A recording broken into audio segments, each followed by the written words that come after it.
Namaste, I'm Renuka Dear and I'm working as an assistant professor in the Department of History, Government First Grade College, Tumkur. In this session, I am discussing the map work, that is the places of historical importance of the paper, the history of modern India. Here, the period of consideration is approximately from 1498 to 1858. So let us see the places. Which are the places that we are going to discuss are. First one is Calcutta, second one is Surat, next Plassey, Buxar, Mahe, Pondicherry, Goa, Madras, Murshidabad, Mangalore, Meerut, Jhansi, Chandranagore, Kanpur, Srirangapatna, Allahabad, Satara, Tiruchirappalli, Oudh and Barakpur. So let us see the historical importance of these places one by one. So first we hear whatever the map work is, we have to locate all the places, 20 places we have to locate all these places. So go through this. I will give the notes also. Please see the with the location of these places. So you have to go through the map and places. So let us 20 places, that is, as I have told, 20 places are marked here, and in the exam you have to mark like this, that is, you have to put one dot here and you have to write the name of the place. The place where it comes, you have to put a dot here and you have to write the name. In the exam, about 5 places will be asked, and within the 20 places which I have said, among 20 places, only 5 places will be asked, and out of that the places will not be asked. So above 5 places are asked, and you have to locate the places and you have to write the historical importance of those places. So once you go through the map, so let us discuss the places, importance of the places by one. So first one is the Calcutta. So Calcutta is the capital city of West Bengal, and it is famous. It is one of the famous port in the period, in the modern historical period. So that is it was a famous port, and it was a famous trading center of mainly British, and this was one of the British presidencies. This is very important. The Britishers actually it got the credit of the presidency, that is ಇದನ್ನು ಒಂದು ಪ್ರೆಸಿಡೆನ್ಸಿಯಾಗಿ ಅವರು ತಮ್ಮ ಆಡಳಿತದಲ್ಲಿ ಈ ಒಂದು ಸ್ಥಳಕ್ಕೆ ಪ್ರೆಸಿಡೆನ್ಸಿಯ ಮಾನ್ಯತೆಯನ್ನು ಕೊಡ್ತಾರೆ. ಅಂದರೆ ಇಡೀ ಭಾರತದಲ್ಲಿ ಅವರು 3 ಪ್ರೆಸಿಡೆನ್ಸಿಗಳನ್ನು ಗುರುತಿಸ್ತಾರೆ. ಒಂದು ಕಲ್ಕತ್ತಾ, 2 ಮೆಡ್ರಾಸು, ಮತ್ತೊಂದು ಯಾವುದು ಅಂತ ಹೇಳಿದ್ರೆ ಬಾಂಬೆ. ಸೊ ಈ 3 ಸ್ಥಳಗಳು ಇವತ್ತು ನಿಮಗೆ ಗೊತ್ತಿದೆ ಮಹಾನಗರಗಳಾಗಿ ಬೆಳವಣಿಗೆಯನ್ನು ಕಂಡುಕೊಂಡಿದ್ದಾವೆ. ಇದಕ್ಕೆಲ್ಲ ಕಾರಣ ಖಂಡಿತವಾಗ್ಲೂ ಇತಿಹಾಸನೇ ಅದಕ್ಕೆ ಕಾರಣ. ಬ್ರಿಟಿಷರೇ ಇದಕ್ಕೆ ಕಾರಣ ಅಂತಲೂ ನಾವು ಹೇಳಿದ್ರೆ ತಪ್ಪಾಗೋದಿಲ್ಲ. ಸೊ ಹೆಚ್ಚು ಕಡಿಮೆ ಕಲ್ಕತ್ತಾಗೆ ಸಾಕಷ್ಟು ಮಹತ್ವ ಇತ್ತು. ಯಾಕಂತ ಹೇಳಿದ್ರೆ ಈಗ ಹೆಚ್ಚು ಕಡಿಮೆ ಇದು remained as India's capital up to 1911. Bharat 1757ರಲ್ಲಿ ಬ್ರಿಟಿಷರು ರಾಜಕೀಯ ರಂಗವನ್ನು ಪ್ರವೇಶ ಮಾಡ್ತಾರೆ. ಪ್ಲಾಸಿ ಕದನವಾದ ಮೇಲೆ, ಬಕ್ಸಾರ್ ಕದನ ಆದಮೇಲೆ ಅವರು ರಾಜಕೀಯ ರಂಗವನ್ನು ಪ್ರವೇಶ ಮಾಡಿದಾಗ ಅಲ್ಲಿ ಈ ಒಂದು ರಾಜಧಾನಿಯ ಸ್ಥಾನಮಾನವನ್ನು ಪಡ್ಕೊಂಡಿದ್ದು ಯಾವುದು ಅಂತ ಹೇಳಿದ್ರೆ ಕಲ್ಕತ್ತಾ. ಹಾಗಾಗಿ ಹೆಚ್ಚು ಕಡಿಮೆ 1911ರವರೆಗೆ ಇದೇನಾಯಿತು ಅಂದರೆ ಅವರ ಪ್ರಮುಖ ಕೇಂದ್ರವಾಗಿ, ಆಡಳಿತ ಕೇಂದ್ರವಾಗಿ, ಅಂದರೆ ಕ್ಯಾಪಿಟಲ್ ಸಿಟಿಯಾಗಿ ಉಳ್ಕೊಳ್ಳುತ್ತೆ. 1911 ನಂತರ ಅವರು ತಮ್ಮ ಒಂದು ರಾಜಧಾನಿಯನ್ನು ದೆಹಲಿಗೆ ಬದಲಾವಣೆ ಮಾಡ್ತಾರೆ. ಇದು ನಾವು ಗಮನಿಸಬೇಕು. ಅಂದರೆ ಒಟ್ಟಾರೆ ಕಲ್ಕತ್ತಾ ಏನಿದೆ ಅದರಲ್ಲಿ ಆರ್ಮಿ ಹೆಡ್ ಕ್ವಾರ್ಟರ್ಸು ಅಲ್ಲೇ ಇರುತ್ತೆ. ಆಮೇಲೆ ಗವರ್ನರ್ ಜನರಲ್ ಆಫ್ ಇಂಡಿಯಾ ಅಥವಾ ಗವರ್ನರ್ ಜನರಲ್ ಏನಿರ್ತಾನೆ ಅವನು ಇಲ್ಲಿ ಇರುವಂಥ ಒಂದು ವ್ಯವಸ್ಥೆ ಇರುತ್ತೆ. ಅವನು ಈವನ್ ಮೆಡ್ರಾಸ್ನ ಗವರ್ನರ್ ಆಗಲಿ ಅಥವಾ ಬಾಂಬೆ ಗವರ್ನರ್ ಆಗಲಿ ಇಬ್ಬರು ಅವನಿಗೆ ಸಬಾರ್ಡಿನೇಟ್ಸ್ ಆಗಿ ಇರಬೇಕು ಅನ್ನೋದು ಒಂದು ರೂಲ್ಸ್ ಇರುತ್ತೆ. ಸೊ ಆ ಥರ ಒಂದು ಇಡೀ ಭಾರತದಲ್ಲಿ ವಿಶೇಷ ಸ್ಥಾನವನ್ನು ಪಡ್ಕೊಂಡಂಥ ಸ್ಥಳ ಅಂತ ಹೇಳಿದ್ರೆ ವೆಸ್ಟ್ ಬೆಂಗಾಲ್. ಸೊ ಮೊದಲು ಬ್ರಿಟಿಷರು ಆಕ್ಯುಪೈ ಮಾಡಿ ತಮ್ಮ ಆಡಳಿತವನ್ನು ವಿಸ್ತರಣೆ ಮಾಡಿದಂಥ ಸ್ಥಳ. ಆ ಸಮಯದಲ್ಲಿ ಕಲ್ಕತ್ತಾ ರಾಜಧಾನಿಯಾಗಿರುತ್ತೆ. ಕಲ್ಕತ್ತಾವನ್ನು ರಾಜಧಾನಿಯಾಗಿ ಇಟ್ಕೊಂಡು ಅವರು ಇಡೀ ಭಾರತದ ಮೇಲೆ ಎಲ್ಲೆಲ್ಲಿ ಅವರ ಒಂದು ಭಾಗಗಳ ಆಧಿಪತ್ಯಕ್ಕೆ ಆಧಿಪತ್ಯಕ್ಕೆ ಒಳಪಟ್ಟಿರ್ತವೆ. ಇಲ್ಲಿಂದ ನೇರವಾಗಿ ಬ್ರಿಟಿಷ್ ಈಸ್ಟ್ ಇಂಡಿಯಾ ಕಂಪನಿ ವಿಶೇಷವಾಗಿ ಇಲ್ಲಿಂದ ತನ್ನ ಆಡಳಿತವನ್ನು ನಡೆಸ್ತಾ ಇರುತ್ತೆ. ಈವನ್ 1858ರಲ್ಲಿ ನೇರವಾಗಿ ಬ್ರಿಟಿಷರ ಕ್ರೌನ್ ಅಂಡರು ಅಧಿಕಾರ ಹೋದಾಗಲೂ, ಭಾರತದ ಒಂದು ಆಡಳಿತ ವ್ಯವಸ್ಥೆ ಬ್ರಿಟಿಷ್ ಕ್ರೌನ್ ಅಂಡರ್ ಹೋದಾಗಲೂ ಏನಾಯಿತು, ಕೆಲವು ಸಮಯದವರೆಗೆ ಕಲ್ಕತ್ತಾನೇ ರಾಜಧಾನಿಯಾಗಿತ್ತು ಅನ್ನೋದು ನಾವು ಗಮನಿಸಬೇಕಾಗುತ್ತೆ. ಅಂದರೆ ಒಟ್ಟಾರೆ it was now it is the capital city of West Bengal, but before that in the period of modern India, it was the famous port, it was a famous trading center, and it was one of the British presidency, and it remained as India's capital up to 1911. Next to Surat. So Surat is located in west coast of Gujarat. ಯಾವಾಗಲೂ ಅಷ್ಟೇ ನಾವು first ಅದರ location ಹೇಳಬೇಕಾಗುತ್ತೆ. So it is located in the west coast of ಗುಜರಾತಿನಲ್ಲಿ ಬರುವಂಥ ಒಂದು ಪಶ್ಚಿಮ ತೀರ ಪ್ರದೇಶಗಳು ಏನಿದ್ದಾವೆ ಅಲ್ಲಿ ಈ ಒಂದು ಸೂರತ್ತನ್ನು ನಾವಲ್ಲಿ ಗಮನಿಸೋದಕ್ಕೆ ಸಾಧ್ಯ ಆಗುತ್ತೆ. ಸೊ ನೀವು ಮ್ಯಾಪಲ್ಲಿ ಒಂದು ಸರಿ ನೋಡ್ಕೊಳ್ಳಿ. ಮ್ಯಾಪಲ್ಲಿ ಯಾವಾಗ ನೋಡಿ, ಇಲ್ಲಿ ಸೂರತ್ತನ್ನು ನಾವು ನೋಡ್ತಾ ಇದ್ದೀವಿ. ಸೊ ಗುಜರಾತ್ನ ಒಂದು ವೆಸ್ಟ್ ಕೋಸ್ಟಲ್ಲಿ ಬರುವಂಥ ಸ್ಥಳ ಇದು. ಹಾಗಾದರೆ ಸೂರತ್ನ ಒಂದು ಇಂಪಾರ್ಟೆನ್ಸ್ ಏನು ಅಂತ ಹೇಳಿದರೆ ನೋಡಿ, it is harbour and one of the ಒಳ್ಳೆ ಒಂದು ರೇವು ಪಟ್ಟಣ, and it was one of the trading centre of British. ಅಂದರೆ ನೋಡಿ, British started there first trading centre here ಅಂತ. ಈಗ ಮೊದಲು ಜಹಾಂಗೀರ್ನ ಕಾಲದಲ್ಲಿ ಬ್ರಿಟಿಷರು ಭಾರತದಲ್ಲಿ ವ್ಯಾಪಾರವನ್ನು ಪ್ರಾರಂಭಿಸ್ತಾರೆ. ಅಂದರೆ ವ್ಯಾಪಾರ ಕೇಂದ್ರವನ್ನು ತೆಗೆಯೋದಕ್ಕೆ ಪರ್ಮಿಷನ್ ಕೇಳ್ತಾರೆ. ಆ ಸಮಯದಲ್ಲಿ ಜಹಾಂಗೀರ್ ಅದಕ್ಕೆ ಅವಕಾಶವನ್ನು ಮಾಡಿಕೊಡ್ತಾನೆ. ಸೊ ಆಗ ಮೊದಲು ಅವರು ವ್ಯಾಪಾರ ಕೇಂದ್ರವನ್ನು ತೆಗಿಬೇಕು ಅಂತ ಹೇಳಿದಾಗ ಸೂರತ್ತಲ್ಲಿ ಅದಕ್ಕೆ ಅವರಿಗೆ ಅವಕಾಶ ಸಿಕ್ಕಾಗ ಅವ್ರು ಮೊದಲು ವ್ಯಾಪಾರ ಕೇಂದ್ರವನ್ನು ಪ್ರಾರಂಭಿಸಿದಂಥ ಸ್ಥಳ ಯಾವುದು ಅಂತ ಹೇಳಿದ್ರೆ ಸೂರತ್ ಅನ್ನೋದು ನಾವು ಗಮನಿಸಬೇಕು. ಇಲ್ಲಿಂದ ಅವರು ಭಾರತದ ವ್ಯಾಪಾರದ ಒಂದು ಬೀಗ ಓಪನ್ ಮಾಡಿದ್ರು ಅಂತ ಹೇಳ್ತಾರೆ. Here they opened their trade. ತುಂಬ ದೊಡ್ಡ ಪ್ರಮಾಣದಲ್ಲಿ ಭಾರತದೊಂದಿಗೆ ವ್ಯಾಪಾರ ಪ್ರಾರಂಭ ಮಾಡಿದ್ರು ಅಂದರೆ ಆ ಸ್ಥಳ ಯಾವುದು ಅಂತ ಹೇಳಿದ್ರೆ ಸೂರತ್ತು. ನಾನು ಹಿಂದೆ ನಿಮಗೆ ಕಲ್ಕತ್ತಾ ನಾನು ತೋರಿಸ್ಲಿಲ್ಲ. ಸೊ ಒಂದು ಸರಿ ಇಲ್ಲಿ ಕಲ್ಕತ್ತಾ ನೀವು ನೋಡ್ಕೋಬೇಕು, ಯಾಕಂದರೆ ಇದು ಭಾರತ ಪಾರ್ಟಿಷನ್ ಆಗೋದಕ್ಕಿಂತ ಮುಂಚೆ ಇರುವಂಥ ಒಂದು ನಕಾಶೆ ಇದು. ಇದರಲ್ಲಿ ನಾವು ಅದನ್ನು ಗುರುತಿಸ್ಬೇಕಾಗತ್ತೆ. ಹಾಗಾಗಿ ಕಲ್ಕತ್ತಾ ನೋಡಿದ್ರೆ ಈಗ ನೆಕ್ಸ್ಟು ಸೂರತ್ ಆಯಿತು. ನೆಕ್ಸ್ಟು ಇಷ್ಟು ಸೂರತ್ ಬಗ್ಗೆ ಇರುವಂಥ ವಿಷಯಗಳು. ಸೊ ಖಂಡಿತವಾಗ್ಲೂ ಮುಂದೆ ಈವನ್ ಭಾರತದ ರಾಷ್ಟ್ರೀಯ ಚಳವಳಿ ನಡೀತಾ ಇರುವಂಥ ಸಂದರ್ಭದಲ್ಲೂ ಸೂರತ್ತು ಸಾಕಷ್ಟು ಮಹತ್ವವನ್ನು ಪಡ್ಕೊಂಡಂಥ ಸ್ಥಳ. ಮುಂದಿನ ಒಂದು ಸೆಷನ್ಗಳಲ್ಲಿ ನಾವು ಅದನ್ನು ನೋಡ್ತಾ ಹೋಗಬೇಕಾಗತ್ತೆ. ಆದರೆ ಇಲ್ಲಿ it is located in now it is located in the west coast of Gujarat. It is harbour and one of the trading centre of British started there first trading centre here. So ಹಾಗಾಗಿ ಇದನ್ನು ನಾವು ಅದಕ್ಕೆ ಮಹತ್ವ ಕೊಡ್ತೀವಿ. ಮುಂದೆ ಭಾರತವನ್ನು ಅವರು ತುಂಬ ತಮ್ಮ ಒಂದು ಈಸ್ಟ್ ಇಂಡಿಯಾ ಕಂಪನಿ ಏಕಸ್ವಾಮ್ಯತೆಯನ್ನು, ಭಾರತದಲ್ಲಿ ವ್ಯಾಪಾರದ ಏಕಸ್ವಾಮ್ಯತೆಯನ್ನು ಪಡ್ಕೊಂಡ್ರು ಅಂತ ಹೇಳಿದರೆ ಅಂಥ ಒಂದು ವ್ಯಾಪಾರವನ್ನು ಅವರು ಮೊದಲು ಪ್ರಾರಂಭ ಮಾಡಿದಂಥ ಸ್ಥಳ ಅಂತ ಹೇಳಿದರೆ Surat. So next Plassey. So ಪ್ಲಾಸಿಯನ್ನು ನಾವು ನೋಡೋದಾದರೆ ನೋಡಿ, ಪ್ಲಾಸಿ ಕಲ್ಕತ್ತಾದ ಹತ್ರನೇ ಬರುವಂಥ ಸ್ಥಳ, ವೆಸ್ಟ್ ಬೆಂಗಾಲಲ್ಲಿ ಇರುವಂಥ ಸ್ಥಳ ಇದು. ಸೊ ಕಲ್ಕತ್ತಾದ ಹತ್ರನೇ ಇರುವಂಥ ಸ್ಥಳ, ಕಲ್ಕತ್ತಾದ ನಾರ್ತ್ಗೆ ಬರುವಂಥ ಸ್ಥಳ ಇದು. ಹಾಗಾದರೆ it is located near Calcutta. You can say it is located to the north of Calcutta ಅಂತಲೇ ಹೇಳ್ಬೋದು. In 1757, the Battle of Plassey held here, Robert Clive defeated the Nawab Sirajuddaula. ಇದು ನಮಗೆ ತುಂಬ ಮುಖ್ಯವಾದಂಥ ಯುದ್ಧ ಇದು. ನೋಡಿ, ಬ್ರಿಟಿಷರು ಮೊಟ್ಟ ಮೊದಲಿಗೆ ಭಾರತದಲ್ಲಿ ಮಾಡಿದಂಥ ಒಂದು ದೊಡ್ಡ ಯುದ್ಧ ಯಾವುದು ಅಂತ ಹೇಳಿದ್ರೆ ಬ್ಯಾಟಲ್ ಆಫ್ ಪ್ಲಾಸಿ. ಯಾಕಂದರೆ ಬೇರೆ ಯಾವುದೇ ಯುದ್ಧಕ್ಕಿಂತ ಬ್ಯಾಟಲ್ ಆಫ್ ಪ್ಲಾಸಿ ಅಥವಾ ಪ್ಲಾಸಿ ಕದನಕ್ಕೆ ಇತಿಹಾಸದಲ್ಲಿ ಸಾಕಷ್ಟು ಮಹತ್ವದ ಸ್ಥಾನ ಇದೆ. ಯಾಕೆ ಅಂತ ಹೇಳಿದ್ರೆ ಮೊಟ್ಟ ಮೊದಲಿಗೆ ಅವರು ರಾಜಕೀಯ ರಂಗವನ್ನು ಪ್ರವೇಶ ಮಾಡಿದ್ರು. ಇದುವರೆಗೆ ಅವರು ವ್ಯಾಪಾರಕ್ಕಷ್ಟೇ ಸೀಮಿತರಾಗಿದ್ದವರು ರಾಜಕೀಯ ರಂಗವನ್ನು ಪ್ರವೇಶ ಮಾಡಿದ್ರು. ಜೊತೆಗೆ ಈ ಒಂದು ಯುದ್ಧದಿಂದ ಭಾರತದ ಅತ್ಯಂತ ಶ್ರೀಮಂತ ಪ್ರಾಂತ್ಯವಾದಂಥ ಪಶ್ಚಿಮ ಬಂಗಾಳ ಏನಾಯಿತು ಅಂತ ಹೇಳಿದರೆ ಬ್ರಿಟಿಷರ ಆಧಿಪತ್ಯಕ್ಕೆ ಒಳಪಡುವಂಥ ಒಂದು ಯುದ್ಧವಾಗಿ ನಮಗೆ ಕಂಡುಬರುತ್ತೆ. ಅಂದರೆ ಒಂದು ರೀತಿ ಬ್ರಿಟಿಷರಿಗೆ ಒಂದು ಕಾನ್ಫಿಡೆನ್ಸನ್ನು ಕೊಟ್ಟಂಥ ಯುದ್ಧ ಅಂತ ನಾವು ಹೇಳ್ಬೋದು. ಜೊತೆಗೆ ಸಿರಾಜುದ್ದೌಲಾ ಅವತ್ತಿನ ಸಮಯದಲ್ಲಿ ಸಾಕಷ್ಟು ಪ್ರಖ್ಯಾತನಾದಂಥ ನವಾಬನಾಗಿರ್ತಾನೆ, ಸ್ವತಂತ್ರವನ್ನು ಬಯಸುವಂಥ ವ್ಯಕ್ತಿ. ಈ ಯುದ್ಧಕ್ಕೆ ನಾವು ಅನೇಕ ಕಾರಣಗಳನ್ನು ನೋಡ್ತಾ ಹೋಗ್ತೀವಿ. ಅದರಲ್ಲಿ ತುಂಬ ಮುಖ್ಯವಾದಂಥ ಕಾರಣ ಏನು ಅಂತ ಹೇಳಿದ್ರೆ ಸಿರಾಜುದ್ದೌಲನ ಧೋರಣೆ ಹೇಗಿತ್ತು ಅಂತ ಹೇಳಿದ್ರೆ, ವ್ಯಾಪಾರಕ್ಕೆ ಅಂತ ಹೇಳಿ ಬಂದಂಥ ಬ್ರಿಟಿಷರು ಕೇವಲ ವ್ಯಾಪಾರಕ್ಕಷ್ಟೇ ಸೀಮಿತರಾಗಿರಬೇಕೇ ಹೊರತು ಅವರು ರಾಜಕೀಯ ರಂಗವನ್ನು ಪ್ರವೇಶ ಮಾಡಬಾರ್ದು ಅಂಥೇಳಿ ಅವನು ಅವ್ರ ಮೇಲೆ ತನ್ನ ಆದೇಶವನ್ನು ಜಾರಿಗೆಗೊಳಿಸ್ತಾನೆ. ಆದರೆ ಆ ಆದೇಶವನ್ನು ಪಾಲಿಸೋ ಅಂಥ ಜನ ಬ್ರಿಟಿಷರಾಗಿರಲಿಲ್ಲ.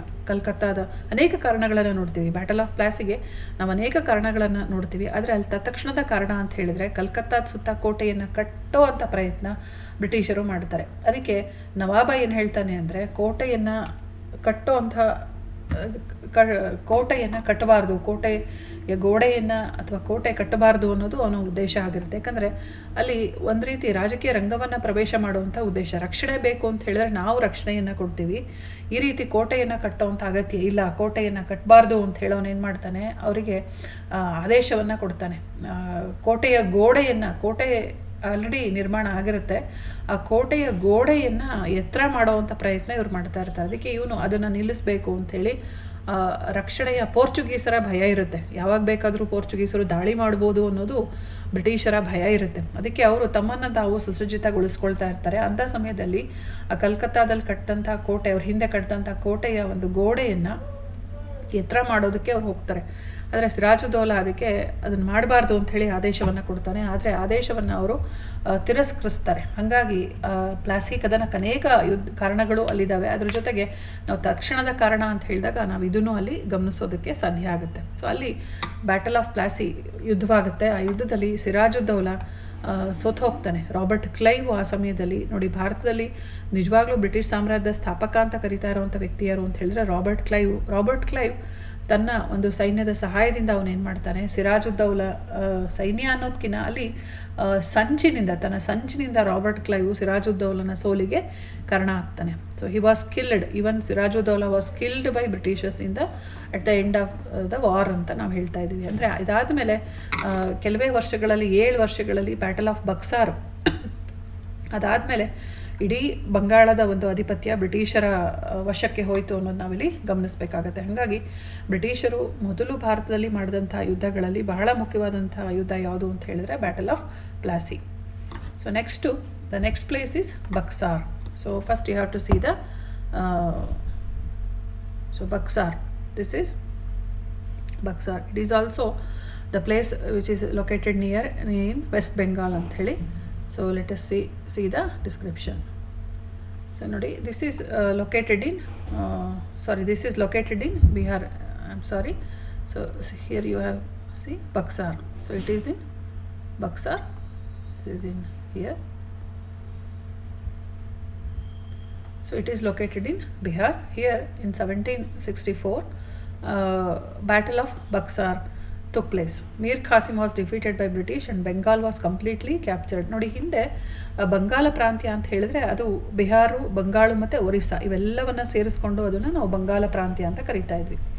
ಸೊ ಇಲ್ಲಿ ನಾವು ಇವತ್ತು ಇದು ಬಿಹಾರದಲ್ಲಿದೆ, ಬಟ್ ಹಿಂದೆ ಅದನ್ನು ನಾವು ಬಂಗಾಳ ಪ್ರಾಂತ್ಯದ ಇತ್ತು ಅಂತ ಹೇಳಿನೇ ಗುರುತಿಸ್ತಾ ಇದ್ವಿ. Year in 1764 battle of Buxar was took place. ನೋಡಿ, ಇಲ್ಲಿ ಬಕ್ಸಾರ್ ಕದನ ನಡೆಯುತ್ತೆ ಬ್ರಿಟಿಷರಿಗೆ ಮತ್ತು ಮೀರ್ ಕಾಸಿಮನ ವಿರುದ್ಧ. ಇವನು ಆ ಸಮಯದಲ್ಲಿ ನವಾಬನಾಗಿರ್ತಾನೆ, ಬಂಗಾಳದ ನವಾಬನಾಗಿರ್ತಾನೆ. So the result of the war was Mir Qasim was defeated by the British and Bengal was completely captured. ನಾನು ಹಿಂದೆ ಹೇಳಿದೆ 2 ಪ್ರಮುಖ ಯುದ್ಧಗಳನ್ನು ಗುರುತಿಸ್ತೀವಿ. ಒಂದು ಬ್ಯಾಟಲ್ ಆಫ್ ಪ್ಲಾಸಿ, ಮತ್ತೊಂದು ಯಾವುದು ಅಂತ ಹೇಳಿದ್ರೆ ಬ್ಯಾಟಲ್ ಆಫ್ ಬಕ್ಸಾರ್. ಈ 2 ಯುದ್ಧಗಳಿಂದ ಇಡೀ ಬಂಗಾಳ ಏನಾಗುತ್ತೆ, ಬ್ರಿಟಿಷರ ವಶವಾಗೋದಕ್ಕೆ ಈ ಯುದ್ಧ ಕಾರಣ ಆಗುತ್ತೆ. ಇಲ್ಲಿ ಮೀರ್ ಖಾಸಿಮು ನಮಗೆ ಒಂಥರ ಸಿರಾಜುದ್ದೌಲನ ಪ್ರತಿರೂಪ ಅಂತಲೇ ಕರಿಬೋದು. ಇವನು ಅಷ್ಟೇ ಸ್ವತಂತ್ರವನ್ನು ಬಯಸುವಂಥ ವ್ಯಕ್ತಿ. ಜೊತೆಗೆ ಬ್ರಿಟಿಷರು ವ್ಯಾಪಾರಕ್ಕೆ ಅಂತ ಹೇಳಿ ಬಂದಿದ್ದಾರೆ, ಅವ್ರು ವ್ಯಾಪಾರಕ್ಕಷ್ಟೇ ಇರಬೇಕೇ ಹೊರತು ರಾಜಕೀಯ ರಂಗವನ್ನು ಅವ್ರು ಪ್ರವೇಶ ಮಾಡಬಾರ್ದು ಅನ್ನೋ ಉದ್ದೇಶ ಇವನಿಗೂ ಇರುತ್ತೆ. ಆದಷ್ಟು ಅವ್ರನ್ನ ಮಟ್ಟ ಹಾಕುವಂಥ ಉದ್ದೇಶ ಇಲ್ಲಿರುತ್ತೆ. ಹಾಗಾಗಿ ಅವ್ರ ವಿರುದ್ಧ ಆತ ಏನು ಮಾಡ್ತಾನೆ, ಸಾಕಷ್ಟು ಕೆಲಸಗಳನ್ನು ಮಾಡ್ತಾ ಹೋಗ್ತಾನೆ. ಆದರೆ ಅಂತ್ಯದಲ್ಲಿ ಮೀರ್ ಖಾಸಿಮ್ ಸೋಲನ್ನು ಒಪ್ಕೊಳ್ಬೇಕಾಗತ್ತೆ. ಸೊ ಇದು ಬ್ಯಾಟಲ್ ಆಫ್ ಬಕ್ಸಾರ್ನಲ್ಲಿ ನಾವು ಅಂತ್ಯದಲ್ಲಿ ನೋಡ್ತಾ ಇರುವಂಥ ವಿಷಯ. ಮೀರ್ ಖಾಸಿಮ್ ಸಾಕಷ್ಟು ವೀರಾವೇಶದಿಂದ ಹೋರಾಟವನ್ನು ಮಾಡ್ತಾನೆ. ಅವನ ಜೊತೆ ಶುಜಾದೌಲಾ, ಔದ್ನ ನವಾಬನಾದಂಥ ಶುಜಾಜುದ್ದೌಲಾ ಇದ್ದಾನೆ. ಹಾಗೆ ಶಾ ಆಲಂ, ಮೊಘಲ್ ದೊರೆಯಾದಂಥ ಶಾ ಆಲಂ 3 ಜನ ಸೇರಿ ಯುದ್ಧದಲ್ಲಿ ಭಾಗಿಯಾಗ್ತಾರೆ. ಆದರೆ ಅಂತ್ಯದಲ್ಲಿ ಮೀರ್ ಖಾಸಿಮ್ ಇಲ್ಲಿ ಸೋಲನ್ನು ಒಪ್ಕೊಳ್ಬೇಕಾಗತ್ತೆ. ಇದು ನಾವಲ್ಲಿ ಯುದ್ಧದ ಅಂತ್ಯದಲ್ಲಿ ನೋಡುವಂಥ ವಿಷಯ. ಸೊ ಈ ಬಕ್ಸಾರ್ ಅನ್ನೋದು ಯುದ್ಧ ನಡೆದಂಥ ಸ್ಥಳ ಅನ್ನೋದು ನಾವು ಗಮನಿಸಬೇಕು. ಸೊ ನೆಕ್ಸ್ಟು ಮಾಹೆ. ಸೊ ಮಾಹೆ ನೋಡಿ, ಇಲ್ಲಿ ನಾವು ಈ ಮಾಹೆಯನ್ನು ನೋಡ್ತಾ ಇದ್ವಿ. ವೆಸ್ಟ್ ಕೋಸ್ಟು, ಕೇರಳದ ಹತ್ರ ಬರುವಂಥ ಸ್ಥಳ ಇದು. ಸೊ ನಾನಿಲ್ಲಿ ಕರ್ಸರ್ ಏನು ಇಡ್ತಾ ಇದ್ದೀನಿ, ಇಲ್ಲಿ ಮಾಹೆ ಇದೆ. So it is located in west coast of Kerala. Kerala ಅಂದರೆ ಭಾರತದ ಪಶ್ಚಿಮ ತೀರದಲ್ಲಿ ಬರುವಂಥ ಸ್ಥಳ ಇದು. ಮಲಬಾರ್ ಕೋಸ್ಟ್ ಅಂತ, ನಾವು ಮಲಬಾರ್ ತೀರ ಪ್ರದೇಶ ಅಂತ ಏನು ಕರಿತೀವಿ, ಅಲ್ಲಿ ಬರುವಂಥ ಸ್ಥಳ.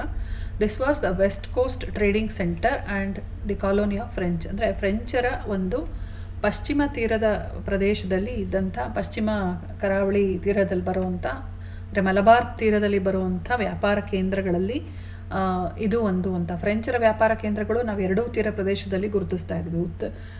ಪೂರ್ವ ಭಾಗದಲ್ಲೂ ನೋಡ್ತಾ ಇದ್ದೀವಿ, ಹಾಗೆ ಪಶ್ಚಿಮ ಭಾಗದಲ್ಲೂ ನೋಡ್ತಾ ಇದ್ದೀವಿ ಅಂತ ಹೇಳಿದಾಗ ಅದರಲ್ಲಿ ಅವರು ಫಸ್ಟು ಅವ್ರ ವ್ಯಾಪಾರವನ್ನು ಪ್ರಾರಂಭ ಮಾಡಿದ್ದು ವೆಸ್ಟ್ ಕೋಸ್ಟ್ ಕಡೆಯಿಂದನೇ ಅಂದಾಗ ಇದನ್ನು ಮೊದಲ ವ್ಯಾಪಾರ ಕೇಂದ್ರದ ಸಾಲಿಗೆ ನಾವು ಇದನ್ನು ಸೇರಿಸ್ಬೋದು. ಅಂದರೆ ಮೊಟ್ಟ ಮೊದಲು ಫ್ರೆಂಚರು ಭಾರತದೊಂದಿಗೆ ವ್ಯಾಪಾರವನ್ನು ಮಾಡಿದಾಗ ಅದು ಕೇರಳದಿಂದನೇ ಅನ್ನೋದು ನಾವಿಲ್ಲಿ ಗಮನಿಸ್ತೀವಿ. ಅಲ್ಲಿ ಮಾಹೆ ಅವರ ಒಂದು ಪ್ರಮುಖ ವ್ಯಾಪಾರ ಕೇಂದ್ರವಾಗಿ ನಮಗೆ ಕಂಡುಬರುತ್ತೆ.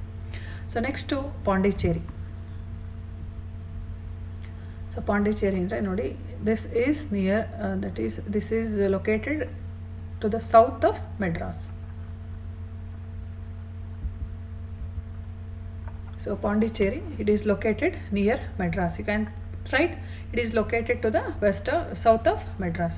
This was the capital city and important trading center of French. ನೋಡಿ, ಇದು ತುಂಬ ಮುಖ್ಯವಾಗಿರುವಂಥ, ನಾನು ಹೇಳಿದೆ ಫ್ರೆಂಚರ ವ್ಯಾಪಾರ ಕೇಂದ್ರಗಳು ಅಂತ ಹೇಳಿದಾಗ ಒಂದು ಕಡೆ ವೆಸ್ಟ್ ಕೋಸ್ಟಲ್ಲೂ ಇದೆ ಮತ್ತು ಈಸ್ಟ್ ಕೋಸ್ಟಲ್ಲೂ ಇದೆ. ಅದರಲ್ಲಿ ನಮಗೆ ಈಸ್ಟ್ ಕೋಸ್ಟಲ್ಲಿರುವಂಥ ಪಾಂಡಿಚೇರಿಯನ್ನು ಅವರು ತಮ್ಮ ಪ್ರಮುಖ ವ್ಯಾಪಾರ ಕೇಂದ್ರ ಜೊತೆಗೆ ಅವರ ಒಂದು ರಾಜಧಾನಿಯನ್ನಾಗಿ ಸಹ ಮಾಡ್ಕೊಳ್ತಾರೆ. ನೋಡಿ, ಇಲ್ಲಿ ಬ್ರಿಟಿಷರಾಗಲಿ ಫ್ರೆಂಚರಾಗಲಿ ಅಥವಾ ಪೋರ್ಚುಗೀಸರಾಗಲಿ ಒಂದೊಂದು ಸ್ಥಳವನ್ನು ಇಲ್ಲಿ ತಮ್ಮ ರಾಜಧಾನಿಯನ್ನಾಗಿ ಮಾಡ್ಕೊಂಡಿರೋದು ನಮಗೆ ಕಂಡುಬರುತ್ತೆ. ಅದರಲ್ಲಿ ಪಾಂಡಿಚೇರಿ ಏನಿದೆ ಇದು ವಿಶೇಷವಾಗಿ ಫ್ರೆಂಚರ ವ್ಯಾಪಾರ ಕೇಂದ್ರ ಜೊತೆಗೆ ಅವರ ರಾಜಧಾನಿಯಾಗಿ ಇತ್ತು ಅನ್ನೋದು ನಾವು ಗಮನಿಸಬೇಕು. ಯಾವಾಗಲೂ ಅಷ್ಟೇ ಪಾಂಡಿಚೇರಿ ರಾಜಧಾನಿ ಅಂತ ಹೇಳಿದಾಗ ಅದಕ್ಕೆ ಹೆಚ್ಚಿನ ಒಂದು ಸ್ಥಾನಮಾನಗಳು ಇರುತ್ತೆ. ಅಲ್ಲಿ ವಾಸ ಮಾಡುವಂಥ ಜನಸಂಖ್ಯೆ, ಪೋರ್ಚುಗೀಸ್ ಜನಸಂಖ್ಯೆನೂ ಹೆಚ್ಚಿಗೆ ಇರುತ್ತೆ. ಜೊತೆಗೆ ಅವರ ಆಡಳಿತಕ್ಕೆ ಸಂಬಂಧಪಟ್ಟಂಥ ಎಲ್ಲ ನಿರ್ಧಾರಗಳನ್ನು ತಗೊಳ್ಳೋವಂಥ ಸ್ಥಳನೂ ಯಾವುದಾಗಿತ್ತು ಅಂತ ಹೇಳಿದ್ರೆ ಪಾಂಡಿಚೇರಿ ಅನ್ನೋದು ನಾವು ಗಮನಿಸಬೇಕು. ಅವರು ಏನು ಗವರ್ನರ್ಸ್ ಇರ್ತಾರೆ ಅವರೆಲ್ಲರೂ ಇರೋವಂಥ ಸ್ಥಳ ರಾಜಧಾನಿ ಆಗಿರುತ್ತೆ ಅಂತ ಹೇಳಿದಾಗ ಯಾರು ಫ್ರೆಂಚ್ ಗವರ್ನರ್ಸ್ ಅಂತ ನಾವು ಕರಿತಾ ಇದ್ವಿ ಅವರೆಲ್ಲರೂ ಡ್ಯೂಪ್ಲೆ ಆಗಲಿ, ಸೊ ಇವರೆಲ್ಲ ಕೌಂಟ್ ಡೀಲ್ ಆಗಲಿ ಇವರೆಲ್ಲರೂ ಎಲ್ಲಿ ಇದ್ದವರು ಅಂತ ಹೇಳಿದ್ರೆ ಅವರೆಲ್ಲ ಪಾಂಡಿಚೇರಿನಲ್ಲೇ ಇದ್ದು ತಮ್ಮ ಚಟುವಟಿಕೆಗಳನ್ನು ನಡೆಸ್ತಾ ಇದ್ರು ಅನ್ನೋದು ನಾವು ನೋಡಬೇಕಾಗತ್ತೆ. ನೆಕ್ಸ್ಟು ಗೋವಾ. ಸೊ ಗೋವಾ ಅಂದಾಗ again we will go to the map. So again see here Goa is situated. So Konkan ತೀರ ನಾವು ಕರಿತೀವಿ. Goa is located in west coast of India. In 1520 Alfonso de Albuquerque captured this from sultan of Bijapur. ನೋಡಿ, ಮೊದಲು ಇದು ಬಿಜಾಪುರದ ಆದಿಲ್ ಶಾಹಿಗಳ ಅರಸನಾದಂಥ ಬಿಜಾಪುರದ ಸುಲ್ತಾನನ ಹತ್ರ ಇದು ಯಾವುದು ಗೋವಾ ಅವನ ಆಧಿಪತ್ಯಕ್ಕೆ ಒಳಪಟ್ಟಿರುತ್ತೆ. 1510ರಲ್ಲಿ ಪೋರ್ಚುಗೀಸರು ಆಲ್ಬುಕರ್ಕನ ಒಂದು ನೇತೃತ್ವದಲ್ಲಿ ಬಿಜಾಪುರದ ಸುಲ್ತಾನನ ವಿರುದ್ಧ ಅವರು ಏನು ಯುದ್ಧವನ್ನು ಮಾಡ್ತಾರೆ, ಅವನಿಂದ ಇದನ್ನು ವಶಪಡಿಸ್ಕೊಳ್ತಾರೆ. And it was the capital city of Portuguese. ನೋಡಿ, ಇದು ಮೊದಲು ಅವರು ಗೋವಾವನ್ನು ಈ ಥರ ವಶಪಡಿಸ್ಕೊಂಡು ಗೋವಾವನ್ನು ತಮ್ಮ ಒಂದು ರಾಜಧಾನಿಯನ್ನಾಗಿ ಮಾಡ್ಕೊಳ್ತಾರೆ. ಆದರೆ ಇದಕ್ಕಿಂತ ಮುಂಚೆ ಗೋವಾದ ಒಂದು ಸ್ಥಿತಿಯನ್ನು ನಾವು ನೋಡೋದಾದರೆ ಅದು ಒಂದು ಸಣ್ಣ ಹಳ್ಳಿ, ಮೀನುಗಾರರು ವಾಸ ಮಾಡ್ತಾ ಇದ್ದಂಥ ಒಂದು ಸಣ್ಣ ಹಳ್ಳಿ ಅಂತ ನಾವು ಹೇಳ್ಬೋದು. ಬಟ್ ಯಾವಾಗ ಅದು ಪೋರ್ಚುಗೀಸರ ರಾಜಧಾನಿಯಾಗಿ ಬದಲಾವಣೆ ಆಗುತ್ತೆ, ಸಾಕಷ್ಟು ಅಭಿವೃದ್ಧಿಯನ್ನು ಕಂಡುಕೊಳ್ಳುತ್ತೆ.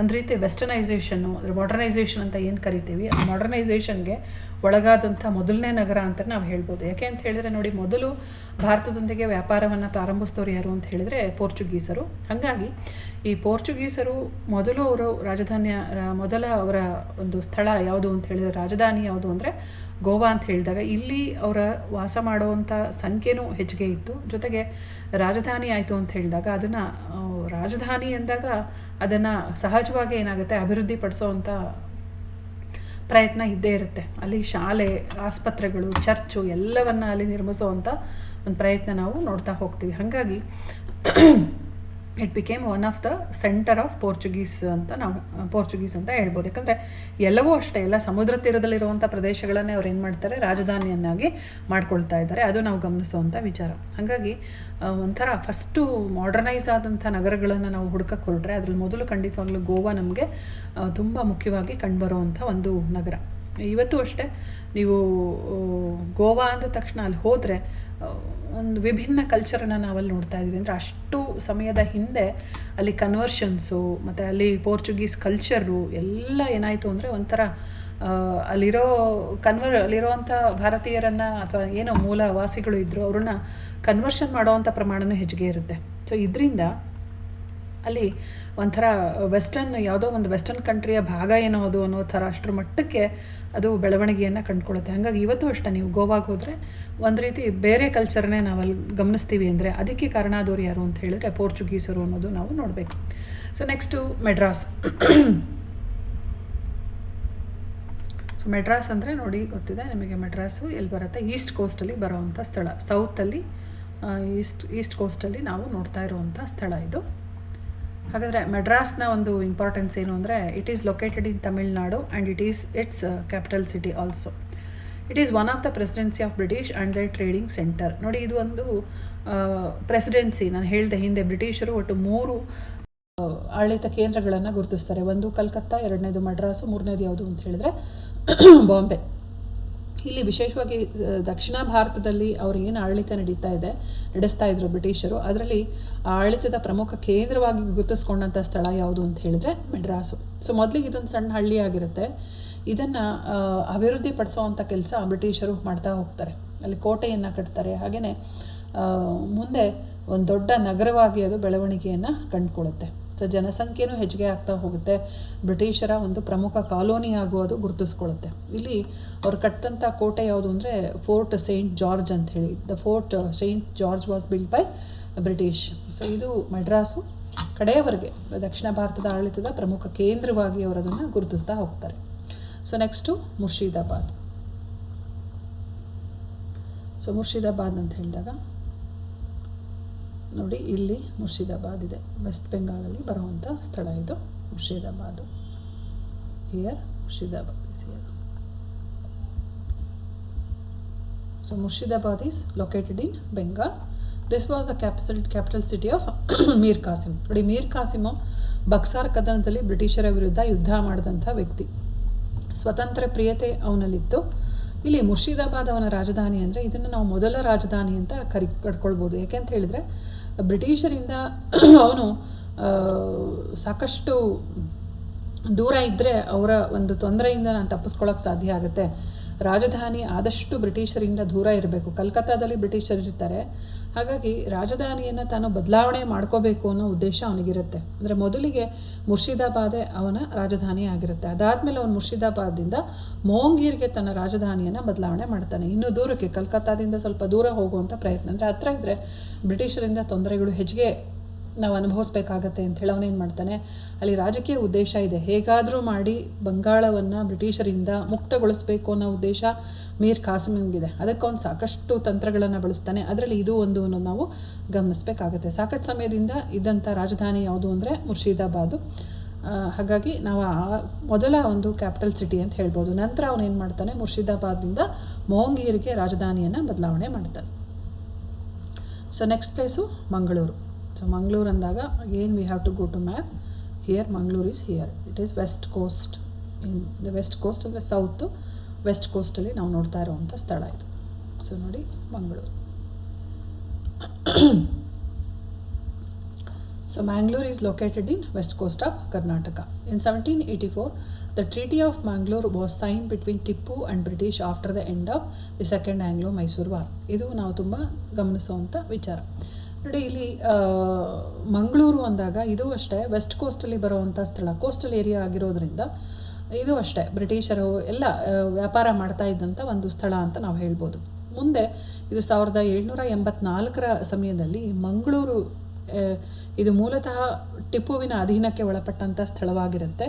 ಸೊ ಇಲ್ಲಿ ಟಿಪ್ಪು ಸುಲ್ತಾನ ಬ್ರಿಟಿಷರ ವಿರುದ್ಧ, ಟಿಪ್ಪು ಬ್ರಿಟಿಷರನ್ನು ಭಾರತದಿಂದ ಹೊರಗಡೆ ಹಾಕಬೇಕು ಅನ್ನೋ ಉದ್ದೇಶ ಅವನಿಗಿರುತ್ತೆ. ಹೀಗಾಗಿ ಅವನು ಅವರ ವಿರುದ್ಧವಾಗಿ ಸುಮಾರು 3 ಯುದ್ಧಗಳನ್ನು ನಾವಲ್ಲಿ ಗುರುತಿಸ್ತೀವಿ. ಮೊದಲನೇ ಯುದ್ಧ, 2ನೇ ಯುದ್ಧ, ಹಾಗೆ 3 ಯುದ್ಧಗಳನ್ನು ನಾವಲ್ಲಿ ಗುರುತಿಸ್ತೀವಿ. ಅದರಲ್ಲಿ 2 ಮತ್ತು 3ನೇ ಯುದ್ಧ ಏನಿದೆ ಅದು ವಿಶೇಷವಾಗಿ ಟಿಪ್ಪು ತುಂಬ ದೊಡ್ಡ ಪ್ರಮಾಣದಲ್ಲಿ ಹೋರಾಟ ಮಾಡಿದಂಥ ಯುದ್ಧಗಳು. ಸೊ ಇದರಲ್ಲಿ ಟಿಪ್ಪು 2ನೇ ಒಂದು ಆಂಗ್ಲೋ ಮೈಸೂರು ಕದನ ಏನು ನಡೆಯುತ್ತೆ ಅದರಲ್ಲಿ ಕಡೆಗೆ ಆ ಯುದ್ಧ ಮುಗಿದ ಮೇಲೆ treaty of Mangalore was sign between Tipu and British after the end of Anglo Mysuru war. So ಈ ಒಪ್ಪಂದ ಇಲ್ಲಿ ಈ ಒಂದು ಏನು ಒಪ್ಪಂದವಾಗುತ್ತೆ, ಈ ಒಪ್ಪಂದದ ಪ್ರಕಾರ ಕರಾರಿನ ಪ್ರಕಾರ ಬ್ರಿಟಿಷರು ಮುಂದೆ ನಡ್ಕೊಳ್ಬೇಕಾಯಿತು ಅಥವಾ ಟಿಪ್ಪು ಸುಲ್ತಾನ ನಡ್ಕೊಳ್ಬೇಕಾಯಿತು ಅನ್ನೋದು ನಾವಿಲ್ಲಿ ಗಮನಿಸ್ತಾ ಹೋಗ್ತೀವಿ. ಸೊ ನೆಕ್ಸ್ಟು ಯಾವುದು ಅಂತ ಹೇಳಿದ್ರೆ ಮೀರತ್.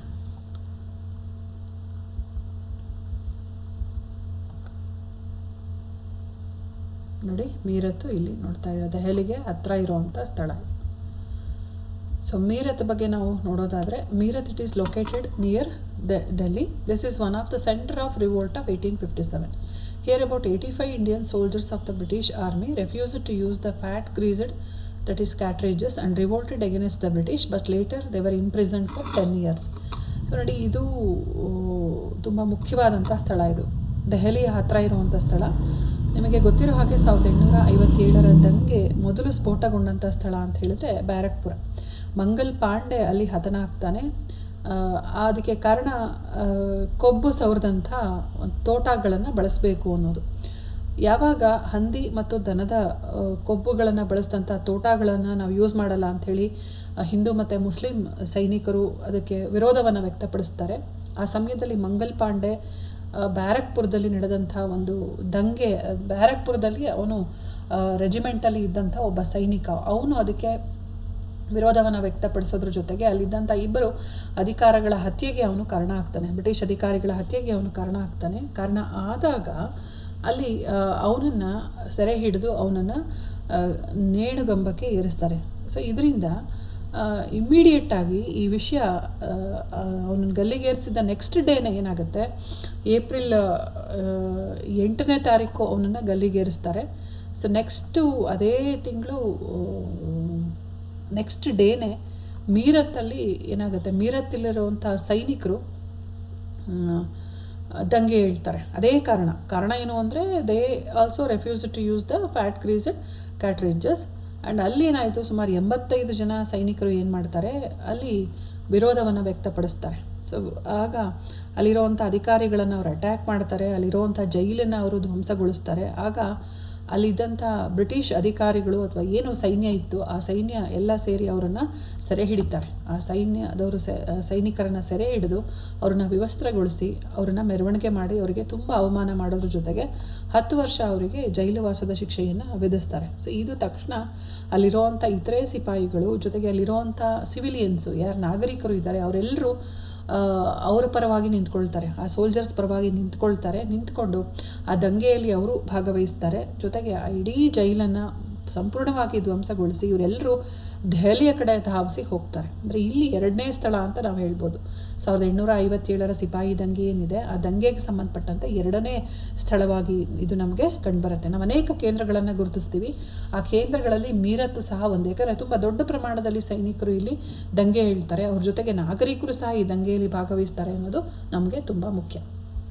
ನಂತರ ಝಾನ್ಸಿ. ಸೊ ಝಾನ್ಸಿಯನ್ನು ನಾವು ಮತ್ತೆ ಮ್ಯಾಪಲ್ಲಿ ನೋಡೋದಾದರೆ ನೋಡಿ, ಝಾನ್ಸಿ ಇಲ್ಲಿ ಬರುತ್ತೆ, ಉತ್ತರ ಪ್ರದೇಶ ಅಂತ ನಾವು ಹೇಳ್ಬೋದು. ನೆಕ್ಸ್ಟು ಸೊ ಇಲ್ಲಿ ಝಾನ್ಸಿ ಇದೆ. ಹಾಗಾದರೆ ಝಾನ್ಸಿಯ ಒಂದು ಪ್ರಾಮುಖ್ಯತೆಯನ್ನು ನಾವು ನೋಡೋದಾದರೆ, it is located in Uttar Pradesh and this is one of the centre of the revolt of 1857. ಇಲ್ಲಿ Rani Lakshmibai of this place was revolted against the British and fought gallantly. Later she was killed in the battle of Kalpi in 1858. ನೋಡಿ, ಝಾನ್ಸಿ ಅಂತ ಹೇಳಿದರೆ actually it is located in Uttar Pradesh and this is the centre of revolt of 1857. ನಿಮಗೆ ಗೊತ್ತಿದೆ, 1857 ಸಿಪಾಯಿ ದಂಗೆ ಅಥವಾ ಅದನ್ನು ನಾವು ಪ್ರಥಮ ಸ್ವಾತಂತ್ರ್ಯ ಸಂಗ್ರಾಮ ಅಂತ ಹೇಳಿ ಕರೆದಿದ್ದೀವಿ. ಸೊ ಈ ಒಂದು ಸ್ಥಳಕ್ಕೆ ಸಂಬಂಧಪಟ್ಟಂತೆ ಈ ಝಾನ್ಸಿ ಒಂದು ಆಡಳಿತ ಆರಂಭದಲ್ಲಿ ಇವೆಲ್ಲ ಸಹಾಯಕ ಸೈನ್ಯ ಪದ್ಧತಿಗೆ ಒಳಗಾದಂಥ ಸ್ಥಳ ಇದು ಝಾನ್ಸಿ. ಸೊ ಇಲ್ಲಿ ಡಾಕ್ಟ್ರಿನ್ ಆಫ್ ಫ್ಲಾಪ್ಸ್ ಪಾಲಿಸಿಯನ್ನು ಆಧರಿಸ್ಕೊಂಡು, ಅಂದರೆ ದತ್ತು ಮಕ್ಕಳಿಗೆ ಹಕ್ಕಿಲ್ಲ ಎಂಬ ನೀತಿಯನ್ನು ಇಟ್ಕೊಂಡು ಝಾನ್ಸಿಯನ್ನು ಏನು ಮಾಡ್ತಾರೆ, ಬ್ರಿಟಿಷರು ತಮ್ಮ ಒಂದು ಆಧಿಪತ್ಯಕ್ಕೆ ಒಳಪಡಿಸ್ಕೊಳ್ತಾರೆ. It was annexed on the basis of the doctrine of lapse. ಹಾಗಾಗಿ ಅಲ್ಲಿ ರಾಣಿ ಲಕ್ಷ್ಮೀಬಾಯಿ ಆಕೆ ಒಂದು ದತ್ತುಪುತ್ರನಾದಂಥ ಆನಂದರಾಯನಿಗೆ ಅಲ್ಲಿ ಯಾವುದೇ ಅಧಿಕಾರ ಸಿಗೋದಿಲ್ಲ. ಸೊ ಅವಳು ಬ್ರಿಟಿಷರ ವಿರುದ್ಧ ಸೇಡು ತೀರಿಸ್ಕೊಳ್ಳೋದಕ್ಕೆ she was waiting to take the revenge against the British. So ಯಾವಾಗ ಈ ದಂಗೆ ಸ್ಫೋಟವಾಗುತ್ತೆ ಆಗ ಝಾನ್ಸಿನೂ ಅದರ ಕೇಂದ್ರವಾಗಿ ಗುರುತಿಸ್ಕೊಳ್ಳುತ್ತೆ. ಸೊ ಇಲ್ಲಿರುವಂಥ ರಾಣಿ ಲಕ್ಷ್ಮೀಬಾಯಿ ತನ್ನ ಒಂದು ತಾಂತ್ಯ ಟೋಪಿ, ಅವನ ವೀರ ಸೇನಾನಿ ಅವನ ಒಂದು ಸಹಾಯದಿಂದ ರಾಣಿ ಲಕ್ಷ್ಮೀಬಾಯಿ ಏನು ಮಾಡ್ತಾಳೆ, she fought against the British and took the revenge against the British. She fought gallantly but later she was killed in the battle of Kalpi in 1858. 1858ರಲ್ಲಿ ಬ್ರಿಟಿಷರ ವಿರುದ್ಧ ಆಕೆ ಹೋರಾಡ್ತಾನೆ ಏನಾಗುತ್ತೆ, ಆಕೆ ತನ್ನ ಪ್ರಾಣವನ್ನು ಕಳ್ಕೊಳ್ಳೋದು ನಮಗೆ ಕಂಡುಬರುತ್ತೆ. ಅಂದರೆ she was killed by British. ನೋಡಿ, ಇಡೀ ನಾವು 1857ರ ಸಿಪಾಯಿ ದಂಗೆಯಲ್ಲಿ ನಾವು ಕೆಲವು ಮಹಿಳೆಯರನ್ನು ಗುರುತಿಸ್ತೀವಿ ಅಂದಾಗ ಅದರಲ್ಲಿ Rani of Jhansi, that is Lakshmibai of Jhansi ನಮಗೆ ತುಂಬ ಪ್ರಮುಖ ಪಾತ್ರನ ವಹಿಸೋದು ಕಂಡುಬರುತ್ತೆ. ಈಕೆ ತನ್ನ ಮಗನನ್ನು ಬೆನ್ನಿಗೆ ಕಟ್ಕೊಂಡು ಬ್ರಿಟಿಷರ ವಿರುದ್ಧ, ತುಂಬ ಸಣ್ಣ ಬಾಲಕ ಆತ, ಅವನನ್ನು ತನ್ನ ಬೆನ್ನಿಗೆ ಕಟ್ಕೊಂಡು ಬ್ರಿಟಿಷರ ವಿರುದ್ಧ ಆಕೆ ಹೋರಾಟವನ್ನು ಮಾಡ್ತಾಳೆ. And she fought gallantly later but she was later killed in the battle of Kalpi. So ಇದು ಝಾನ್ಸಿಯ ಬಗ್ಗೆ ಇರುವಂಥ ವಿಷಯ. So next ಚಂದ್ರನಾಗೂರ್. ಸೊ ನಾವು ಪ್ಲೇಸನ್ನು ನೋಡಬೇಕಾಗತ್ತೆ. ಸೊ ಇಲ್ಲಿ ಚಂದ್ರನಾಗೂರ್ ಅಂತ ಹೇಳಿದರೆ ನೋಡಿ, ಇಲ್ಲಿ ನಾವು ನೋಡ್ತಾ ಇದ್ದೀವಿ. ಅಂದರೆ ಹೆಚ್ಚು ಕಡಿಮೆ ಇದು ಅಷ್ಟೇ ಬಂಗಾಳದಲ್ಲೇ ಬರುವಂಥ ಸ್ಥಳ. ಹಾಗಾದರೆ ಚಂದ್ರನಾಗೂರಿನ ಪ್ರಾಮುಖ್ಯತೆ ಏನು ಅಂತ ನೋಡೋದಾದರೆ, it is located in West Bengal. It was actually trading centre and colony of British. ಇದು ನಮಗೆ ತುಂಬ ಮುಖ್ಯ. ನೋಡಿ, ಬ್ರಿಟಿಷರು ಇಲ್ಲಿದ್ದಾರೆ, ಅದರ ಜೊತೆಯಲ್ಲೇ ನಮಗೆ ಇಲ್ಲಿ ಚಂದ್ರನಾಗೂರಲ್ಲಿ ಫ್ರೆಂಚರು ಇದ್ದಾರೆ. ಇದು ಮುಖ್ಯ. ಸೊ ಅವರ ಒಂದು ಪ್ರಮುಖ ವ್ಯಾಪಾರ ಕೇಂದ್ರನೂ ಆಗಿರುತ್ತೆ, ಜೊತೆಗೆ ಅವರ ಕಾಲೋನಿನೂ ಸಹ ಆಗಿರುತ್ತೆ. ಹೆಚ್ಚಿಗೆ ಜನ ಅಲ್ಲಿ ವಾಸ ಮಾಡುವಂಥ ಸ್ಥಳನೂ ಅದಾಗಿರುತ್ತೆ. ಈಗ ಬ್ಯಾಟಲ್ ಆಫ್ ಪ್ಲಾಸಿ ಏನು ನಡೆಯುತ್ತೆ, ಆ ಸಮಯದಲ್ಲಿ ಪ್ಲಾಸಿ ಕದನಕ್ಕೆ ನಾವು ಅನೇಕ ಕಾರಣಗಳನ್ನು ಗುರುತಿಸ್ತಾ ಹೋಗ್ತೀವಿ. ಆ ಕದನದಲ್ಲಿ ಕಾರಣಗಳನ್ನು ನೋಡಿದಾಗ ಈ ಫ್ರೆಂಚರಿಗೆ ಯಾರು ಸಿರಾಜುದ್ದೌಲಾ ಅವನು ಆಶ್ರಯವನ್ನು ಕೊಡ್ತಾನೆ. ಫ್ರೆಂಚರ ಪರವಾಗಿ ಆತ ಇರ್ತಾನೆ. ಅಂದರೆ ಫ್ರೆಂಚರು ಬ್ರಿಟಿಷರಿಗೆ ಪ್ರಬಲ ಪೈಪೋಟಿಯನ್ನು ಒಡ್ಡದವರು. ಅಂದರೆ ಭಾರತದಲ್ಲಿ ಅವರು ತಮ್ಮ ಸಾರ್ವಭೌಮತ್ವವನ್ನು ಸ್ಥಾಪಿಸಬೇಕು ಅನ್ನೋ ಉದ್ದೇಶ ಇಟ್ಕೊಂಡಿರೋರು ಅವರು ಸಹ ಅಂಥೇಳಿ ನಮಗೆ ಕಂಡುಬರ್ತಾರೆ. ಹಾಗಾಗಿ ಭಾರತದ ಸಾರ್ವಭೌಮತ್ವಕ್ಕಾಗಿ ಅಲ್ಲಿ ಪ್ರಬಲವಾಗಿ ಈ ಎರಡು ಯುರೋಪಿಯನ್ನರು ಏನಿದ್ದಾರೆ, ಫ್ರೆಂಚರು ಮತ್ತು ಬ್ರಿಟಿಷರು, ಇವರಿಬ್ಬರ ನಡುವೆ ಸುಮಾರು 3 ಕಾರ್ನಾಟಿಕ್ ಯುದ್ಧಗಳನ್ನು ನಾವಲ್ಲಿ ನೋಡ್ತಾ ಹೋಗ್ತೀವಿ. ಸೊ ಅಂಥ ಸಮಯದಲ್ಲಿ ಇಲ್ಲಿ ಬ್ಯಾಟಲ್ ಆಫ್ ಪ್ಲಾಸಿ ನಡೆಯುವಂಥ ಸಮಯದಲ್ಲಿ ಏನಾಗಿರುತ್ತೆ, ಆಗಲೇ ನಮಗೆ ಫ್ರೆಂಚರು ಬ್ರಿಟಿಷರ ಪ್ರಬಲ ವೈರಿಗಳಾಗಿ ಇರ್ತಾರೆ. ಹಾಗಾಗಿ ಇಲ್ಲಿ ಇವರಿಗೆ ಆಶ್ರಯವನ್ನು ಕೊಟ್ಟು, ಯಾರು ಸಿರಾಜುದ್ದೌಲಾ ಆಶ್ರಯವನ್ನು ಕೊಟ್ಟಿದ್ದರಿಂದನೂ ಏನಾಯಿತು ಅಂದರೆ, ಅಲ್ಲಿ ಬಂಗಾಳದಲ್ಲಿದ್ದಂಥ ಬ್ರಿಟಿಷರನ್ನು ಸಿರಾಜುದ್ದೌಲಾ ಎದುರಾಕೊಳ್ಳೋದಕ್ಕೆ ಏನಾಗುತ್ತೆ, ಕಾರಣವಾಗುತ್ತೆ. ಹಾಗಾಗಿ ನಾವು ಅನೇಕ ಕಾರಣಗಳು ಅಂತ ಹೇಳಿದಾಗ ಆತ ಫ್ರೆಂಚರಿಗೆ ಆಶ್ರಯವನ್ನು ಕೊಟ್ಟಿದ್ದು ಮತ್ತೊಂದು ಕಡೆ ಕಾರಣ ಅಂತ ನಾವು ಗುರುತಿಸ್ತೀವಿ. ಹಾಗಾಗಿ during the battle of Plassey it was captured by British. ಹಾಗಾಗಿ ಏನಾಗುತ್ತೆ, ಪ್ರಬಲ ವೈರತ್ವ ಇದ್ದಿದ್ದರಿಂದ ಬಹಳ ಹತ್ತಿರ ಇರುವಂಥ ಬ್ರಿಟಿಷರಿಗೆ ಬಹಳ ಹತ್ತಿರ, ಅವರ ಕೇಂದ್ರ ಸ್ಥಾನಕ್ಕೆ ಬಹಳ ಹತ್ತಿರ ಇರುವಂಥ ಸ್ಥಳ ಯಾವುದು ಅಂತ ಹೇಳಿದರೆ ಚಂದ್ರನಾಗೂರ್ ಅಂತ ಹೇಳಿದಾಗ ಅವರು ಅದನ್ನೇನು ಮಾಡ್ತಾರೆ, ತಮ್ಮ ವಶಕ್ಕೆ ತಗೊಳ್ತಾರೆ. ಸೊ ಮುಂದೆ ಅದು ಬ್ರಿಟಿಷರ ಆಧಿಪತ್ಯಕ್ಕೆ ಒಳಪಡುತ್ತೆ ಅನ್ನೋದು ನಾವಿಲ್ಲಿ ಗಮನಿಸ್ತಾ ಹೋಗ್ತೀವಿ. So next Kanpur. ಸೊ ಕಾನ್ಪುರನ್ನು ನಾವು ಮ್ಯಾಪಲ್ಲಿ ನೋಡೋದಾದರೆ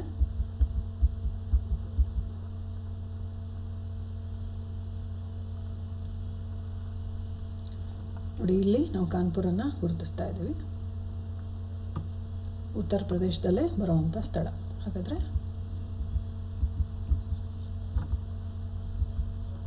so it is located in Uttar Pradesh.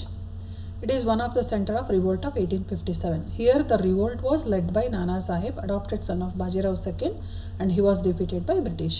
ನೋಡಿ, ಇದು ಅಷ್ಟೇ.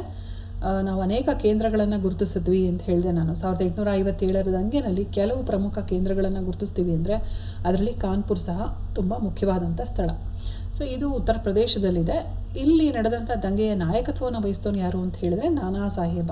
ಹಿ was the adopted son of Bajirao II. ಎರಡನೇ ಬಾಜಿರಾವ್, ಪೇಶ್ವೆ ಎರಡನೇ ಬಾಜಿರಾವ್ ಏನಿದ್ದಾನೆ ಅವನ ದತ್ತು ಪುತ್ರ ಇವನಾಗಿರ್ತಾನೆ. ಅಂದರೆ ಆನ್ ದ ಅಬಾಲಿಷನ್ ಇಲ್ಲಿ ಡಾಲ್ಹೌಸಿ ಏನು ಮಾಡ್ತಾನೆ, ಪೆನ್ಷನನ್ನು ಅಬಾಲಿಷ್ ಮಾಡ್ತಾನೆ, ಜೊತೆಗೆ ಬಿರುದು ಬಾವಲಿಗಳನ್ನು ಅಬಾಲಿಷ್ ಮಾಡ್ತಾನೆ. ಅಂಥ ಸಮಯದಲ್ಲಿ ಬಾಜಿರಾವ ಸುಮಾರು 8 ಲಕ್ಷ ಪೆನ್ಷನನ್ನು ತಗೊಳ್ತಾ ಇದ್ದಂಥ ವ್ಯಕ್ತಿಯವನು. ಯಾವಾಗ ಬಾಜಿರಾವ ಮರಣ ಹೊಂದುತ್ತಾನೆ, ನಾನಾ ಸಾಹೇಬನಿಗೆ ಪೆನ್ಷನ್ ಕೊಡೋದನ್ನು ಯಾರು ಡಾಲ್ಹೌಸಿ ನಿಲ್ಲಿಸ್ಬಿಡ್ತಾನೆ. ಸೊ ಇದರಿಂದ ಕಡೆಗೆ ಅವನಿಗಿದ್ದಂಥ ಜಾಗೀರನ್ನು ಸಹ ನಾನಾ ಸಾಹೇಬ ಕಳ್ಕೊಳ್ತಾನೆ. ಹೀಗಾಗಿ ಬ್ರಿಟಿಷರ ವಿರುದ್ಧ ಸೇಡನ್ನು ತೀರಿಸ್ಕೊಳ್ಬೇಕು ಅಂಥೇಳಿ ಕಾಯ್ತಾ ಇದ್ದವನು ನಾನಾ ಸಾಹೇಬ. ಸೊ ಈ ಒಂದು ದಂಗೆ ಸ್ಫೋಟಗೊಂಡ ಸಮಯದಲ್ಲಿ ಆ ದಂಗೆಯಲ್ಲಿ ನಾನಾ ಸಾಹೇಬನು ಅದರಲ್ಲಿ ಭಾಗವಹಿಸ್ತಾನೆ. ತುಂಬ ವೀರಾವೇಶದಿಂದ ಬ್ರಿಟಿಷರೊಂದಿಗೆ ಆತ ಹೋರಾಟವನ್ನು ಮಾಡ್ತಾನೆ. ಕಾನ್ಪುರ ಸಹ ಏನಾಗುತ್ತೆ, ಅವನು ವಶವಾಗುತ್ತೆ. ಆದರೆ ಇಲ್ಲಿ ನೋಡಿ, 1857ರ ದಂಗೆಯಲ್ಲಿ ಹೋರಾಟ ಮಾಡಿದಂಥ ಅನೇಕ ನಾಯಕರು ಏನಿದ್ದಾರೆ, ಖಂಡಿತವಾಗ್ಲೂ ಅವರೆಲ್ಲರೂ ಪ್ರಬಲ ನಾಯಕರೇ. ತುಂಬ ಶೂರತ್ವ ಅವರಲ್ಲಿತ್ತು, ಅಗಾಧ ಪ್ರಮಾಣದ ಒಂದು ಏನು ವಿಶ್ವಾಸ ಅವರಲ್ಲಿ ಇತ್ತು. ಆದರೆ ಅವರಿಗೆ ಆ ಒಂದು ದಂಗೆ ಆದರೆ ಇಷ್ಟೆಲ್ಲ ಅವ್ರು ಹೋರಾಟ ಮಾಡಿದ್ರು, ಆ ದಂಗೆ ವಿಫಲವಾಯಿತು ಅಂತ ಹೇಳಿದ್ರೆ ಅಲ್ಲಿ ಯಾವುದೇ ಒಂದು ಪೂರ್ವ ಯೋಜನೆ ಆ ದಂಗೆಯನ್ನು ನಡೆಸೋವಂಥ ನಾಯಕರಿಗೆ ಇರಲಿಲ್ಲ. ಸೊ ಹಾಗಾಗಿ ಬ್ರಿಟಿಷರು ಏನಾದರೂ ಅಂತ ಹೇಳಿದ್ರೆ ಬಹಳ ಸುಲಭವಾಗಿ ಆ ದಂಗೆಯನ್ನು ಅಡಗಿಸ್ತಾರೆ. ಬಹಳ ಬೇಗ ಆ ದಂಗೆ ಏನಾಗುತ್ತೆ, ತನ್ನ ವಿಫಲತೆಯನ್ನು ಕಂಡುಕೊಳ್ಳುತ್ತೆ. ಆದರೂ ಒಂದಷ್ಟು ಸಮಯ ಅಲ್ಲಿ ಪ್ರಬಲ ನಾಯಕರನ್ನು ನಾವು ಗುರುತಿಸಿದ್ವಿ. ಅವ್ರು ಕಳ್ಕೊಂಡಂಥ ಭಾಗವನ್ನು ಅವ್ರು ವಶಪಡಿಸ್ಕೊಂಡ್ರು ಅಂತ ಹೇಳಿದ್ರೆ ಅದರಲ್ಲಿ ನಾನಾ ಸಾಹೇಬನು ನಮಗೆ ಕಂಡುಬರುವಂಥ ವ್ಯಕ್ತಿ. ಕಾನ್ಪುರವನ್ನು ಆತ ವಶಪಡಿಸ್ಕೊಳ್ತಾನೆ, ಆದರೆ ಆ ಗೆಲುವು ಅಲ್ಪ ಕಾಲದ ಮಾತ್ರ ಆಗಿರುತ್ತೆ. ಯಾಕಂದರೆ ಬಹಳ ಬೇಗ ಬ್ರಿಟಿಷರಿಗೆ ಮತ್ತೊಮ್ಮೆ ಅವನೇನಾಗ್ತಾನೆ, ಅದನ್ನು ಕಳ್ಕೊಳ್ಬೇಕಾಗತ್ತೆ. ಅಂಥ ಒಂದು ಯುದ್ಧ ನಂತರ ನಡೆದಾಗ ಅವನು he was defeated by British and he lost Kanpur. Later he was fled to Nepal ಅಂತ. ಅಂದರೆ ಅಲ್ಲೇ ಇದ್ದರೆ ಆತ ಪ್ರಾಣ ಕಳ್ಕೊಳ್ಳುವಂಥ ಸಾಧ್ಯತೆ ಇರುತ್ತೆ ಅಂತ ಹೇಳಿದಾಗ ಅವನಲ್ಲಿಂದ ಎಲ್ಲಿ ನೇಪಾಳಕ್ಕೆ ಓಡಿ ಹೋಗ್ತಾನೆ. So next Srirangapatna. So this is you have to see in the map where it is located ಅಂತ ಹೇಳಿ you have to see in the map. So Srirangapatna ಅಂತ ಹೇಳಿದ್ರೆ ಕರ್ನಾಟಕದಲ್ಲಿ ಬರುವಂಥ ಸ್ಥಳ, ಮೈಸೂರು ಹತ್ರ ಬರುವಂಥ ಸ್ಥಳ. ಹಾಗಾದರೆ what is the importance of this place ಅಂತ ಹೇಳಿದ್ರೆ ನೋಡಿ, Srirangapatna it is located near Mysuru of Karnataka state. So capital city of Tipu Sultan. ನಿಮಗೆ ಗೊತ್ತಿದೆ, ಟಿಪ್ಪು ಸುಲ್ತಾನ್ ಬ್ರಿಟಿಷರನ್ನು ಭಾರತದಿಂದ ಹೊಡೆದೋಡಿಸ್ಬೇಕು ಅಂಥೇಳಿ ಬಹಳ ಮುಂಚೆನೇ ಅಂಥ ಒಂದು ಘನ ಉದ್ದೇಶವನ್ನು, ಎಷ್ಟೇ ಆದರೂ ಅವರು ಪರಕೀಯರು ಅವರನ್ನು ಭಾರತದಿಂದ ತೊಲಗಿಸ್ಬೇಕು ಅನ್ನೋ ಉದ್ದೇಶ ಇಟ್ಕೊಂಡು ಹೋರಾಟ ಮಾಡಿದವನು ಯಾರು ಅಂತ ಹೇಳಿದ್ರೆ ಟಿಪ್ಪು ಸುಲ್ತಾನ್. ಸೊ ಇಲ್ಲಿ ಬ್ರಿಟಿಷರ ವಿರುದ್ಧ ಅವನು ಯುದ್ಧಗಳನ್ನು ಮಾಡ್ತಾನೆ. ಅದರಲ್ಲಿ ನೋಡಿ, ಇಲ್ಲಿ 4ನೇ ಮೈಸೂರು ಆಂಗ್ಲೋ ಮೈಸೂರು ವಾರ್ ಏನಿದೆ ಅದು 1799ರಲ್ಲಿ ಕೊನೆಗೊಳ್ಳುತ್ತೆ. It was attack. ಇಲ್ಲಿ ಶ್ರೀರಂಗಪಟ್ಟಣ ಅವನ ಕ್ಯಾಪಿಟಲ್ ಸಿಟಿ ಆಗಿರುತ್ತೆ. ಸೊ ಅಲ್ಲೇ the capital city was attacked by Cornwallis in 1792 and in 1799 the treaty of, ಅಂದರೆ ಇಲ್ಲಿ ಫೋರ್ತ್ ಆಂಗ್ಲೋ ಮೈಸೂರು ಯುದ್ಧ ಇಲ್ಲಿ ನಡೆಯುತ್ತೆ. ಅದು 1799ರಲ್ಲಿ ಮುಗಿದಾಗ ಆ ಒಂದು ಯುದ್ಧ ಮುಗಿದ ಮೇಲೆ ಆ ಸಮಯದಲ್ಲಿ ನಡೆದಂಥ ಒಪ್ಪಂದ ಯಾವುದು ಅಂತ ಹೇಳಿದ್ರೆ ಟ್ರೀಟಿ ಆಫ್ ಶ್ರೀರಂಗಪಟ್ಟಣದ ಒಪ್ಪಂದ ಅಲ್ಲಿ ನಡೆಯುತ್ತೆ. ಸೊ ಅದರ ಪ್ರಕಾರ the treaty was sign between British and Wodeyars after the death of Tipu Sultan in fourth Anglo Mysuru war. ನೋಡಿ, ಇಲ್ಲಿ ಟಿಪ್ಪು ಸುಲ್ತಾನ್ ಇದರಲ್ಲಿ ಮರಣವನ್ನು ಹೊಂದುತ್ತಾನೆ. ಅದಾದಮೇಲೆ ಮುಂದಿನ ಒಂದು ಆಡಳಿತ ಹೇಗಿರಬೇಕು, ಏನು ತಮ್ಮ ಪಾಲು ಹೇಗಿರಬೇಕು, ಹಾಗೆ ಮೈಸೂರು ಒಡೆಯರ ಸ್ಥಾನಮಾನಗಳು ಏನು ಅಂಥೇಳಿ ನಿರ್ಧರಿಸಿದಂಥ ಒಂದು ಒಪ್ಪಂದ ಯಾವುದು ಅಂತ ಹೇಳಿದ್ರೆ ದ ಟ್ರೀಟಿ ಆಫ್ ಶ್ರೀರಂಗಪಟ್ಟಣ. ಆ ಒಪ್ಪಂದದ ಕರಾರುಗಳನ್ನು ವಿದ್ಯಾರ್ಥಿಗಳು ಒಂದ್ಸರಿ ಸಂಪೂರ್ಣವಾಗಿ ನೋಡ್ಕೋಬೇಕಾಗತ್ತೆ. ಸೊ ನಂತರ ಅಲಹಾಬಾದ್ ಅಂತ ಹೇಳಿದಾಗ again we have to go to map and where it is located ಅಂತ. ನೋಡಿ, ಅಲಹಾಬಾದ್ ಅಂದಾಗ ನಮಗೆ ಇಲ್ಲಿ ಅದು ಕಾಣಿಸ್ತಾ ಇದೆ, ಇಲ್ಲಿ ಅದನ್ನು ಲೊಕೇಟ್ ಮಾಡಿದ್ವಿ. ಸೊ ಇದು ಅಷ್ಟೇ ಉತ್ತರ ಪ್ರದೇಶದಲ್ಲಿ ಬರುವಂಥ ಸ್ಥಳ ಇದೆ.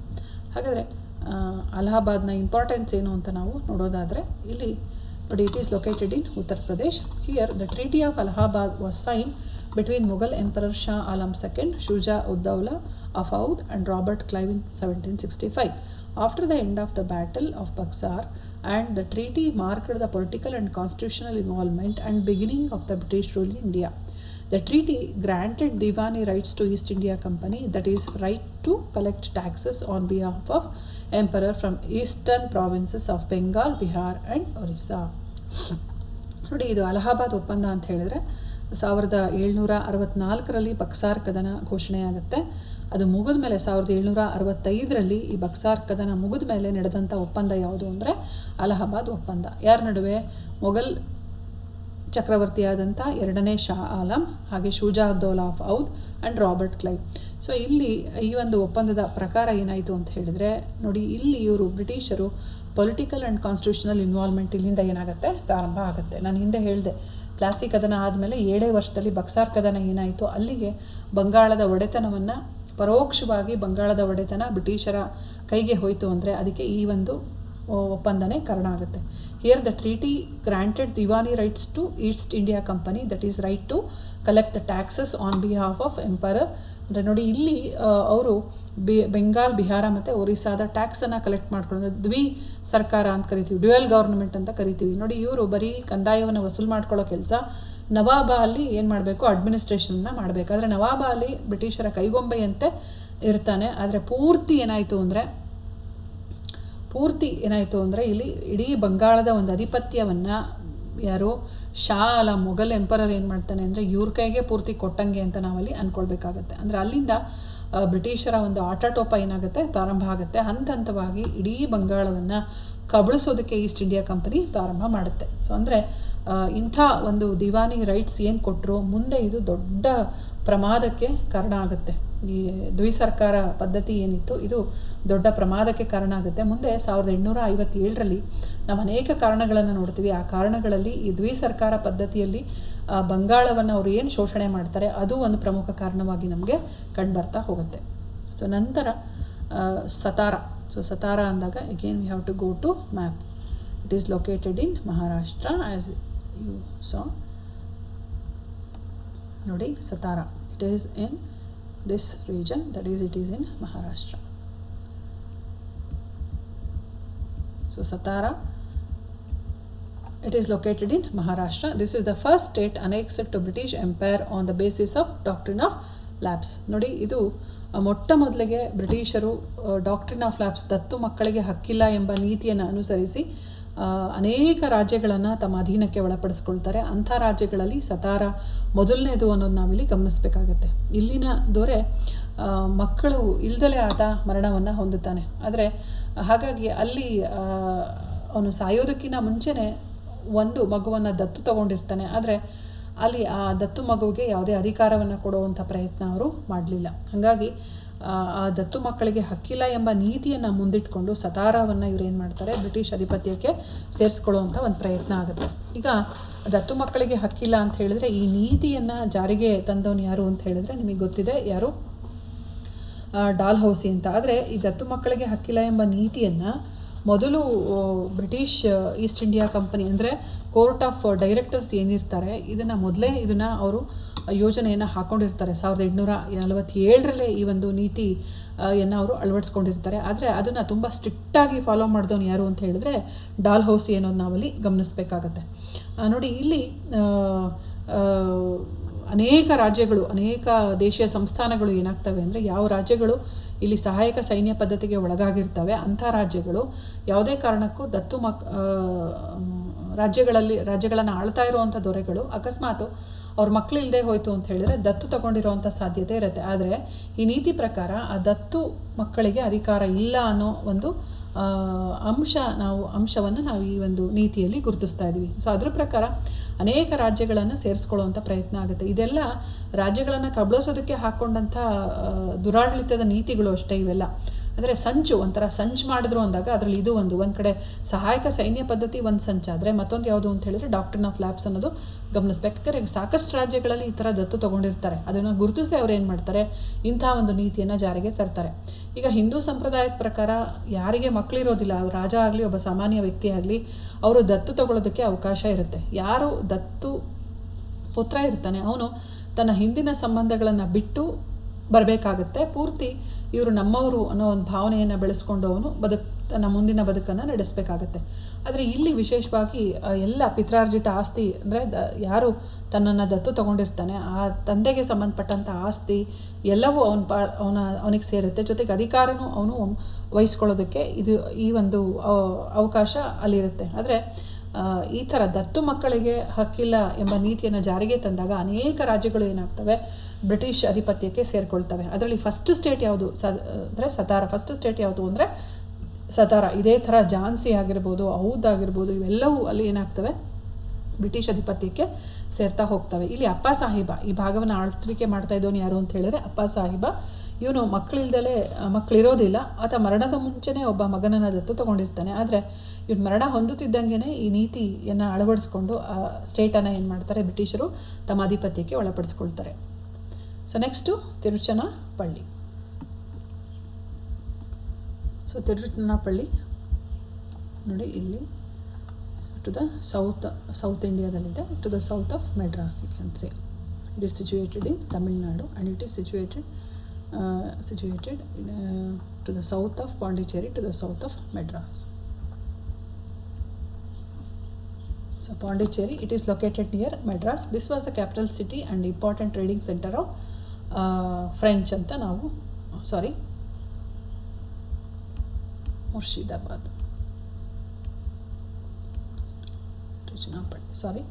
Tiruchirappalli. It is located near Pondicherry of Tamil Nadu. ಪಾಂಡಿಚೇರಿಗೆ ಹತ್ತಿರ ಇರುವಂಥ ಒಂದು ಸ್ಥಳ ಇದು. It was one of the main center around which the wars of Carnatic were fought in 18th century during the British.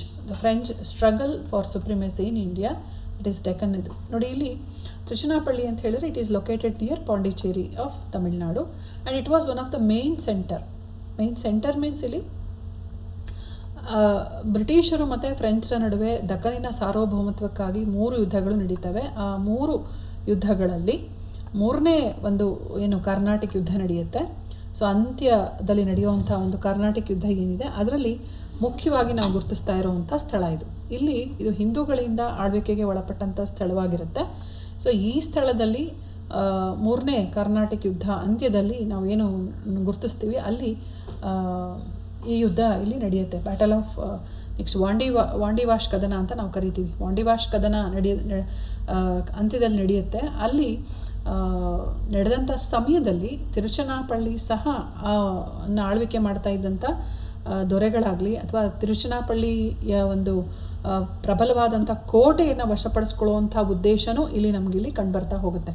ಬ್ರಿಟಿಷರಿಗೂ ಆ ಉದ್ದೇಶ ಇರುತ್ತೆ, ಜೊತೆಗೆ ಫ್ರೆಂಚರಿಗೂ ಆ ಉದ್ದೇಶ ಇರುತ್ತೆ. ಹಾಗಾಗಿ ಈ ಕೋಟೆಯನ್ನು ವಶಪಡಿಸ್ಕೊಳ್ಳೋವಂಥ ಯುದ್ಧ ತಿರುಚನಾಪಳ್ಳಿಯಲ್ಲಿ ನಡೆಯುತ್ತೆ ಅನ್ನೋದು ನಾವು ಗಮನಿಸಬೇಕಾಗುತ್ತೆ. ಅಂದರೆ ಒಟ್ಟಾರೆಯಾಗಿ ಅನೇಕ ಸ್ಥಳಗಳಲ್ಲಿ ಮೂರನೇ ಕರ್ನಾಟಿಕ್ ಯುದ್ಧ ನಡೆಯೋದನ್ನು ನಾವು ಗುರುತಿಸ್ತೀವಿ. ಅದರಲ್ಲಿ ತಿರುಚನಾಪಳ್ಳಿ ಸಹ ಒಂದು ಅನ್ನೋದು ನಾವಿಲ್ಲಿ ನೋಡ್ತೀವಿ. ಮೊಹಮ್ಮದ್ ಅಲಿ ಅಂದರೆ ಇಲ್ಲಿ ಮೊಹಮ್ಮದ್ ಅಲಿ ಈ ಸಮಯದಲ್ಲಿ ತಿರುಚನಾಪಳ್ಳಿಯ ಕೋಟೆಯಲ್ಲಿ ಹೋಗಿ ಆತ ಆಶ್ರಯವನ್ನು ಪಡ್ಕೊಂಡಿರ್ತಾನೆ. ಹಾಗಾಗಿ ಅವನನ್ನು ವಶಪಡಿಸ್ಕೊಳ್ಬೇಕು ಅನ್ನೋ ದೃಷ್ಟಿ ಒಂದು ಕಡೆ ಆದರೆ, ಆ ಕೋಟೆಯನ್ನು ವಶಪಡಿಸ್ಕೊಳ್ಳುವಂಥ ದೃಷ್ಟಿಯನ್ನು ಇಟ್ಕೊಂಡು ಇಲ್ಲಿ ಬ್ರಿಟಿಷರು ಮತ್ತು ಫ್ರೆಂಚರ ನಡುವೆ ಯುದ್ಧವಾಯಿತು ಅನ್ನೋದು ನಾವಿಲ್ಲಿ ಗಮನಿಸ್ತೀವಿ. ಹಾಗಾಗಿ this is one of the centre around which the wars of Carnatic were fought ಅಂತ. ಎಸ್ಪೆಷಲಿ ಥರ್ಡ್ ಕರ್ನಾಟಿಕ್ ವಾರ್ ಏನಾಯಿತು ಇದೇ ಸ್ಥಳದಲ್ಲಿ ನಡೀತು ಅನ್ನೋದು ನಾವು ಗಮನಿಸ್ಬೋದು. So next Oudh. ಸೊ ಔದನ್ನು ನಾವು ನೋಡೋದಾದರೆ ನೋಡಿ ಔದು ಇಲ್ಲಿದೆ.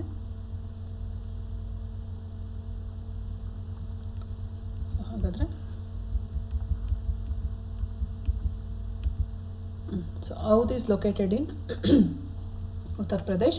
It is one of the centre of the revolt of 1857. ನೋಡಿ ಇಲ್ಲಿ 1857ರ ದಂಗೆಗೆ ನಾವು ಅನೇಕ ಪ್ರಮುಖ ಕೇಂದ್ರಗಳನ್ನು ನಾವು ನೋಡ್ತಾ ಇದ್ವಿ. ಅದರಲ್ಲಿ ಇದು ಒಂದು ಅಂತ. ಇಲ್ಲೇನಾಯಿತು, ಯಾಕೆ ಈ ಸ್ಥಳ ಈ ಒಂದು ದಂಗೆಯಲ್ಲಿ ಭಾಗವಹಿಸ್ತು ಅಂತ ಹೇಳಿದಾಗ, ಬ್ರಿಟಿಷರು ಸುಮಾರು 3 ನೀತಿಗಳನ್ನು ಅನುಸರಿಸ್ಬಿಟ್ಟು ಏನು ಮಾಡ್ತಾರೆ, ಕೆಲವು ದೇಶ ಸಂಸ್ಥಾನಗಳನ್ನು ಸೇರಿಸ್ಕೊಳ್ಳುವಂಥ ಪ್ರಯತ್ನ ಮಾಡ್ತಾರೆ. ಅದರಲ್ಲಿ this is on the grounds of misgovernment ಸಹ ಒಂದು ಅಂತ. ಇದಕ್ಕೆಲ್ಲ ಡಾಲ್ಹೌಸಿನೇ ಮುಖ್ಯ ವ್ಯಕ್ತಿ ಅಂತ ಹೇಳ್ಬೋದು.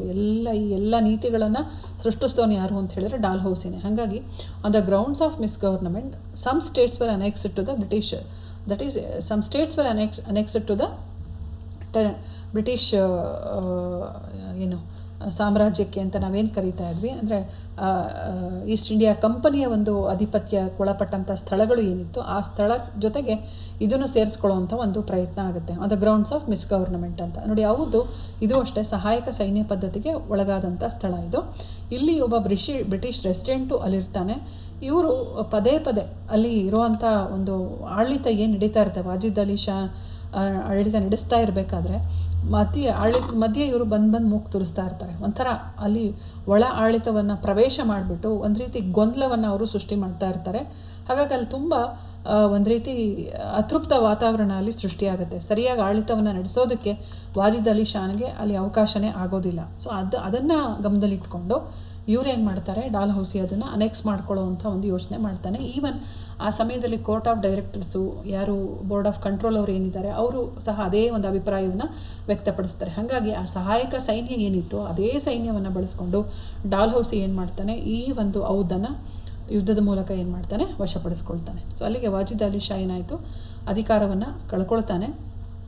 ಮುಂದೆ ಅವನ ಪತ್ನಿ ಏನು ಮಾಡ್ತಾಳೆ, ಬೇಗಂ ಹಜರತ್ ಮಹಲ್ ಏನು ಮಾಡ್ತಾಳೆ ಅಂತ ಹೇಳಿದ್ರೆ, ಮುಂದೆ 1857 ದಂಗೆ ಸ್ಫೋಟಗೊಂಡಾಗ ಆಕೆ ಬ್ರಿಟಿಷರ ವಿರುದ್ಧ ಹೋರಾಟ ಮಾಡಿದಂಥ ಸ್ಥಳನೂ ಇದು ಅಂತ ನಾವು ಗುರುತಿಸ್ತೀವಿ. ಒಂದು on the grounds of misgovernment it was annexed to the British territory ಅಂತ ಹೇಳ್ತೀವಿ. ಮತ್ತೊಂದು ಕಡೆ it was the centre of revolt of 1857. Begum Hazrat Mahal ಇಲ್ಲಿ ತನ್ನ ತುಂಬ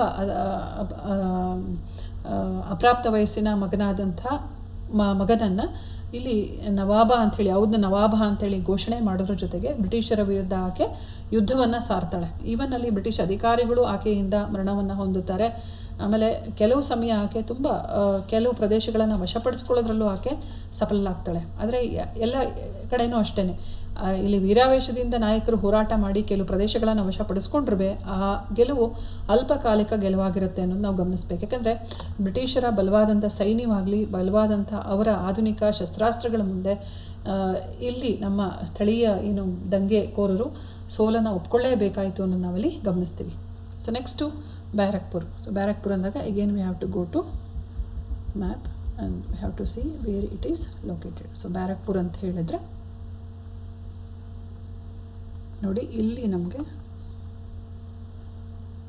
ಕಲ್ಕತ್ತಾದ ನಾರ್ತ್ಗೆ ನಮಗೆ ಬ್ಯಾರಕ್ಪುರನ ನಾವು ನೋಡ್ತಾ ಇದ್ದೀವಿ. ಹಾಗಾದರೆ what is the importance of this place ಅಂತ ನಾವು ನೋಡೋದಾದರೆ, so Barrackpore it is located near Calcutta to the north of Calcutta ಅಂತ ಹೇಳ್ಬೋದು. This is the first centre of revolt of 1857. ನೋಡಿ, ಫಸ್ಟು ರಿವೋಲ್ಟು ಸ್ಫೋಟಗೊಂಡಿದ್ದೆ ಎಲ್ಲಿ, ಆ ದಂಗೆ ಸ್ಫೋಟಗೊಂಡಂಥ ಸ್ಥಳ ಅಂತ ಹೇಳಿದರೆ ಬ್ಯಾರಕ್ಪುರ್. ಸೊ ಬ್ಯಾರಕ್ಪುರ್ ರೆಜಿಮೆಂಟಲ್ಲಿ the incident of the cartridges ಅಂತ ನಾವೇನು ಕರಿತಾ, ಇನ್ಸಿಡೆಂಟ್ ಆಫ್ ಗ್ರೀಸ್ಡ್ ಕ್ಯಾಟ್ರಿಡ್ಜಸ್ ಅಂತ ಏನು ಕರಿತಾ ಇದ್ವಿ, ಅದು ಇಲ್ಲಿ ಮೊದಲಿಗೆ ನಡೆದಂಥ ಸ್ಥಳ ಇದು. ಅಂದರೆ ಬ್ಯಾರಕ್ಪುರದ ರೆಜಿಮೆಂಟಲ್ಲಿ ಮಂಗಲ್ ಪಾಂಡೆ, ಈ was a sepoy in British army, first revolted against the British and the revolt started from here ಅಂತ.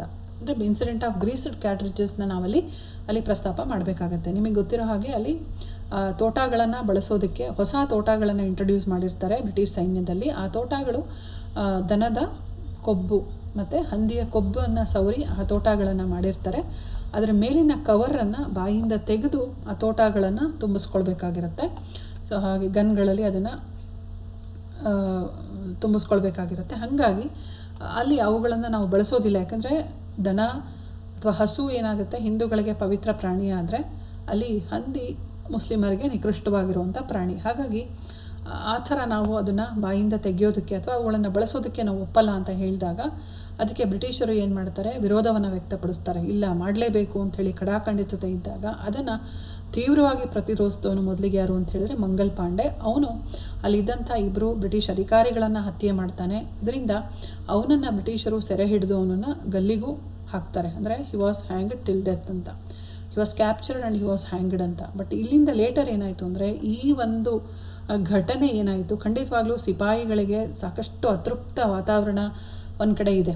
ತಕ್ಷಣ ದಂಗೆಯ ಒಂದು ಕಾರಣಗಳನ್ನು ನಾವು ನೋಡಿದಾಗ ತಕ್ಷಣದ ಕಾರಣ ಅಂತ ನಾವು ಯಾವುದನ್ನು ಕರಿತಾ ಇದ್ದೀವಿ ಅಂತ ಹೇಳಿದ್ರೆ ಈ ಒಂದು ರಿವೋಲ್ಟ್ ಆಫ್ 1857 ಅಲ್ಲ, ತಕ್ಷಣದ ಕಾರಣ ಯಾವುದು ಅಂದರೆ ದ ಇನ್ಸಿಡೆಂಟ್ ಆಫ್ ಗ್ರೀಸ್ಡ್ ಕ್ಯಾಟ್ರಿಡ್ಜಸ್ ಅಂತ ಹೇಳ್ತಾ ಇದ್ದೀವಿ. ಅನೇಕ ಕಾರಣಗಳು ಅಲ್ಲಿದ್ದಾವೆ, ಅದರಲ್ಲಿ ತಕ್ಷಣದ ಕಾರಣ ಇದು ಅಂದಾಗ ಆ ಕಾರಣ ನಮಗೆ ಎಲ್ಲಿ ಕಾಣಿಸ್ತಾ ಇದೆ ಅಂತ ಹೇಳಿದ್ರೆ ಬ್ಯಾರಕ್ಪುರದಲ್ಲಿ. ಸೊ ಬ್ಯಾರಕ್ಪುರದಲ್ಲಿ ಮಂಗಲ್ ಪಾಂಡೆ ಮೊದಲಿಗೆ ಬ್ರಿಟಿಷ್ ಅವರನ್ನು ವಿರೋಧಿಸಿ ನಿಲ್ತಾನೆ. ಸೊ ಯಾವಾಗ ಇಲ್ಲಿ ಅನೇಕ ಸಿಪಾಯಿಗಳು ಅತೃಪ್ತರಾಗಿದ್ದಾರೆ ಅನೇಕ ಕಾರಣಗಳಿಂದ, ತಕ್ಷಣ ಅವರು ಈ ಒಂದು ದಂಗೆಯಲ್ಲಿ ಭಾಗವಹಿಸುವಂಥ ಒಂದು ಪ್ರಯತ್ನ ಅವರು ಮಾಡ್ತಾ ಹೋಗ್ತಾರೆ. ಇಲ್ಲಿ ಏನು ಘಟನೆ ಆಗುತ್ತೆ ಅದು ಮುಂದೆ ಮೀರತ್ತು ಅಲ್ಲಿ ಆಸ್ಪಾಸಲ್ಲಿರುವಂಥ ಅನೇಕ ಸಿಪಾಯಿಗಳು, ಅಂದರೆ ಬ್ರಿಟಿಷ್ ಆರ್ಮಿ ಎಲ್ಲೆಲ್ಲಿದೆ ಅಲ್ಲಿರುವಂಥ ಹಿಂದೂ ಮತ್ತು ಮುಸ್ಲಿಂ ಸೈನಿಕರು ಏನಿದ್ದಾರೆ ಅವರೆಲ್ಲರೂ ಈ ಒಂದು ದಂಗೆಯಿಂದ ಪ್ರಭಾವಿತರಾಗ್ತಾರೆ. ಅಲ್ಲಲ್ಲಿ ನಾವು ಅನೇಕ ಕಡೆ ಆ ದಂಗೆಗಳನ್ನು ನಡೆಯೋದನ್ನು ಮುಂದೆ ನೋಡ್ತಾ ಹೋಗ್ತೀವಿ. ಸೊ ಇಷ್ಟು